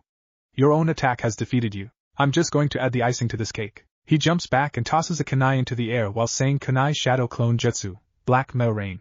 The single kunai turned into 50 and landed on the ground all around Neji. And now, wind style, rapid twister, he yelled as he started to spin around, creating a cyclone inside the tower. Everyone had to grab onto something to keep from being blown away as the cyclone enveloped both Neji and the 50 cloned kunai. Stuck within the center, Neji could do nothing but endure the pain as kunai after kunai shot past him, leaving cuts all across his body. After a minute, Naruto stopped, and Neji hit the ground hard. Hinata looked over Neji and determined he was finished with this fight. Naruto was declared the winner. As the med team came to get Neji, Naruto looked down and said, Neji, I am sorry for your father. I wish I could help him, but I can't. But don't tell me that you would have just stood there and done nothing to save Hinata if you'd have been there that night. Neji didn't respond because he knew it was the truth. He loved his cousin. Even if he could or would never show it, he did love her. Maybe more than he really should. Oh, and for the record, I do believe in destiny and fate. I do believe we are all born with a destiny to fulfill, with a fate we are meant to have, but I don't believe that they are written in stone. We each have the power to alter our fates and destinies for the better or worse. The question is, are you willing to try? For me, the two types of people aren't the geniuses and failures, but those who accept fate and destiny, and those who fight it. I choose to fight, and if in the end I fail, then so be it. There are plenty of things out there that are worse than death. As Neji was taken to be looked at, he thought on Naruto's words. He had been wrong about Naruto and his fate in the fight. Could it be he was wrong about his path as well? It was something to think about. With the fighting now over, the third called all passing genin to him to begin the third round selection. Naruto decided to stay just a little longer and find out who he was fighting and how long a wait till he could take Sasuke. Listen up everyone, first things first. I need each of you to come up here and draw a number from the box and hand it off to the person behind me. Then, while the matchups are being chosen, I'll explain about the third round. One by one, each genin walked up and took a number until only Ayane was left, and it was handed off to the absent Sasuke. As they waited for the next matchups, the Hokage continued his explanation. Now the third round of the Chunin exam will be held in 1 month from today at the Leaf Stadium. The reason for this is so we can send the necessary invitations to any parties such as our daimyo of the Land of Fire to come and watch. The purpose of this is so you all can start earning recognition for your skills and abilities. Your future prospects as a ninja could very well be a lot easier with enough word of mouth about you being out there. Also, many of you may have used your best techniques to win, so a month of training will allow you time to develop a new attack to use against the enemy. Seeing as how no one appeared to have any questions so far, he continued. Also, keep in mind that even if you make it all the way and win the third round, there is a chance you may not make Chunin. The reason I say this is because the exam is designed to test to see if you possess both the mind and the power of a Chunin. So you could lose your first match and still make it, or go all the way and win it all but still stay a genin. All of you could make Chunin, or then again, none of you could. It all depends on if you can prove you truly deserve to be made Chunin. Just then, Hayate walked up with the matchups. Cough. Okay everyone, this is the third round matchups in order, so listen well. Round 1, Shino vs Kankuro. Round 2, Shikamaru vs Temari. Round 3, Naruto vs Sasuke. Round 4, Keyote vs Gaara. Round 5, Yoroi vs Dosu. Me against Sasuke in the third match, perfect. Naruto thought as he smiled. With that, the genin were released to do what was needed to prepare while their senseis went to meet with the Hokage. Soon, in the Hokage Tower, all the Leaf Jonin were gathered about what had happened. Okay, the first matter of business. Kakashi, what is the current state of Sasuke? Asked the third. Well, I managed to place a seal over Orochimaru's curse mark, and that should keep Sasuke from using it for a time. However, if he becomes angry enough, the curse will temporarily override the seal and he'll go power mad again. Very well, I understand Kakashi.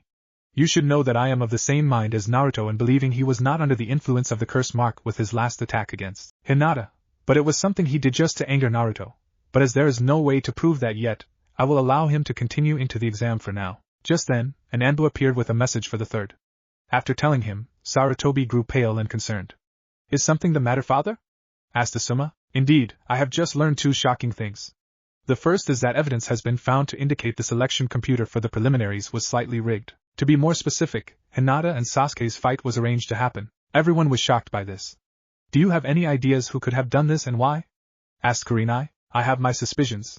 I believe Danzo may have had a hand in this, as only his men could pull this kind of stunt and get away without being caught in the act. And as for why, obviously as Danzo is behind this, then it was meant to get to Naruto. Danzo has more than expressed his interest in personally training the boy and is not happy that he has been able to find happiness, friends, and has created his own surrogate family with them.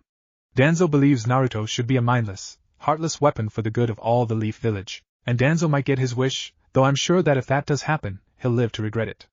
And what of the other matter? Asked Asuma. As you all know, 3 genin from the Hidden Light Village from the far north came to be in this Chunin exam, which should be impossible. The Light Village and all who lived there were wiped out during the last Great War. Furthermore, after the Light Shinobi GAF and Petra left the tower, I had an Anbu follow them. As he followed, they passed through a tree line and vanished with no indication that they ever even existed. And the message I just received confirmed that there has been a Light Jonin walking around the village either.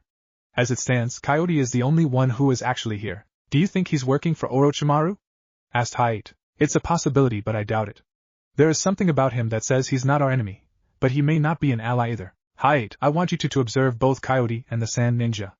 I get the feeling they're up to something as well. Hayate nods. Unless there's anything else that needs discussing, then we'll end this meeting so you can go and prepare your students for what is to come. At the hospital, Naruto was sitting in the waiting room, his hands locked together as he prayed for Hinata. Ino was right by him, rubbing his back, telling him not to worry. Hinata's a strong girl thanks to you. She will pull through this, I just know it. Ino said to him as she reached over and kissed his cheek. He thanked her. Shino, Shikamaru, and Chuji were there as well, wondering what they could do to help. Even Sakura had come to show Naruto her support, though in all honesty, her being there was also because Sasuke wasn't allowed any visitors right now, and Kiba was too annoying to be around cause of his ranting about how he was cheated out of a win. The fact that Naruto had come to help her in the forest had also chugged her opinion about him as well. She felt that maybe he and Hinata would be worth having as friends in her life. Just then, a doctor came through the large double doors and asked for Naruto, who walked up to the doctor along with the others. How is she, doctor? How's my Hinata doing? He asked with a shaky voice. He was trying his best to stay calm and control, but after seeing her die at Mizuki's hand once, and him reviving her as well as all those other close calls she's had in here short life, he wondered just how much more would she be expected to experience before she would be free from that crap. Well, she's in a critical, but stable condition right now. She will have to remain in the hospital for several weeks to make sure she recovers well, and you, at least, can go see her as she has you listed as her most immediate family. The others will have to wait till a week's pass before she can have regular visitors. However, there's something you should know. What's that, doctor?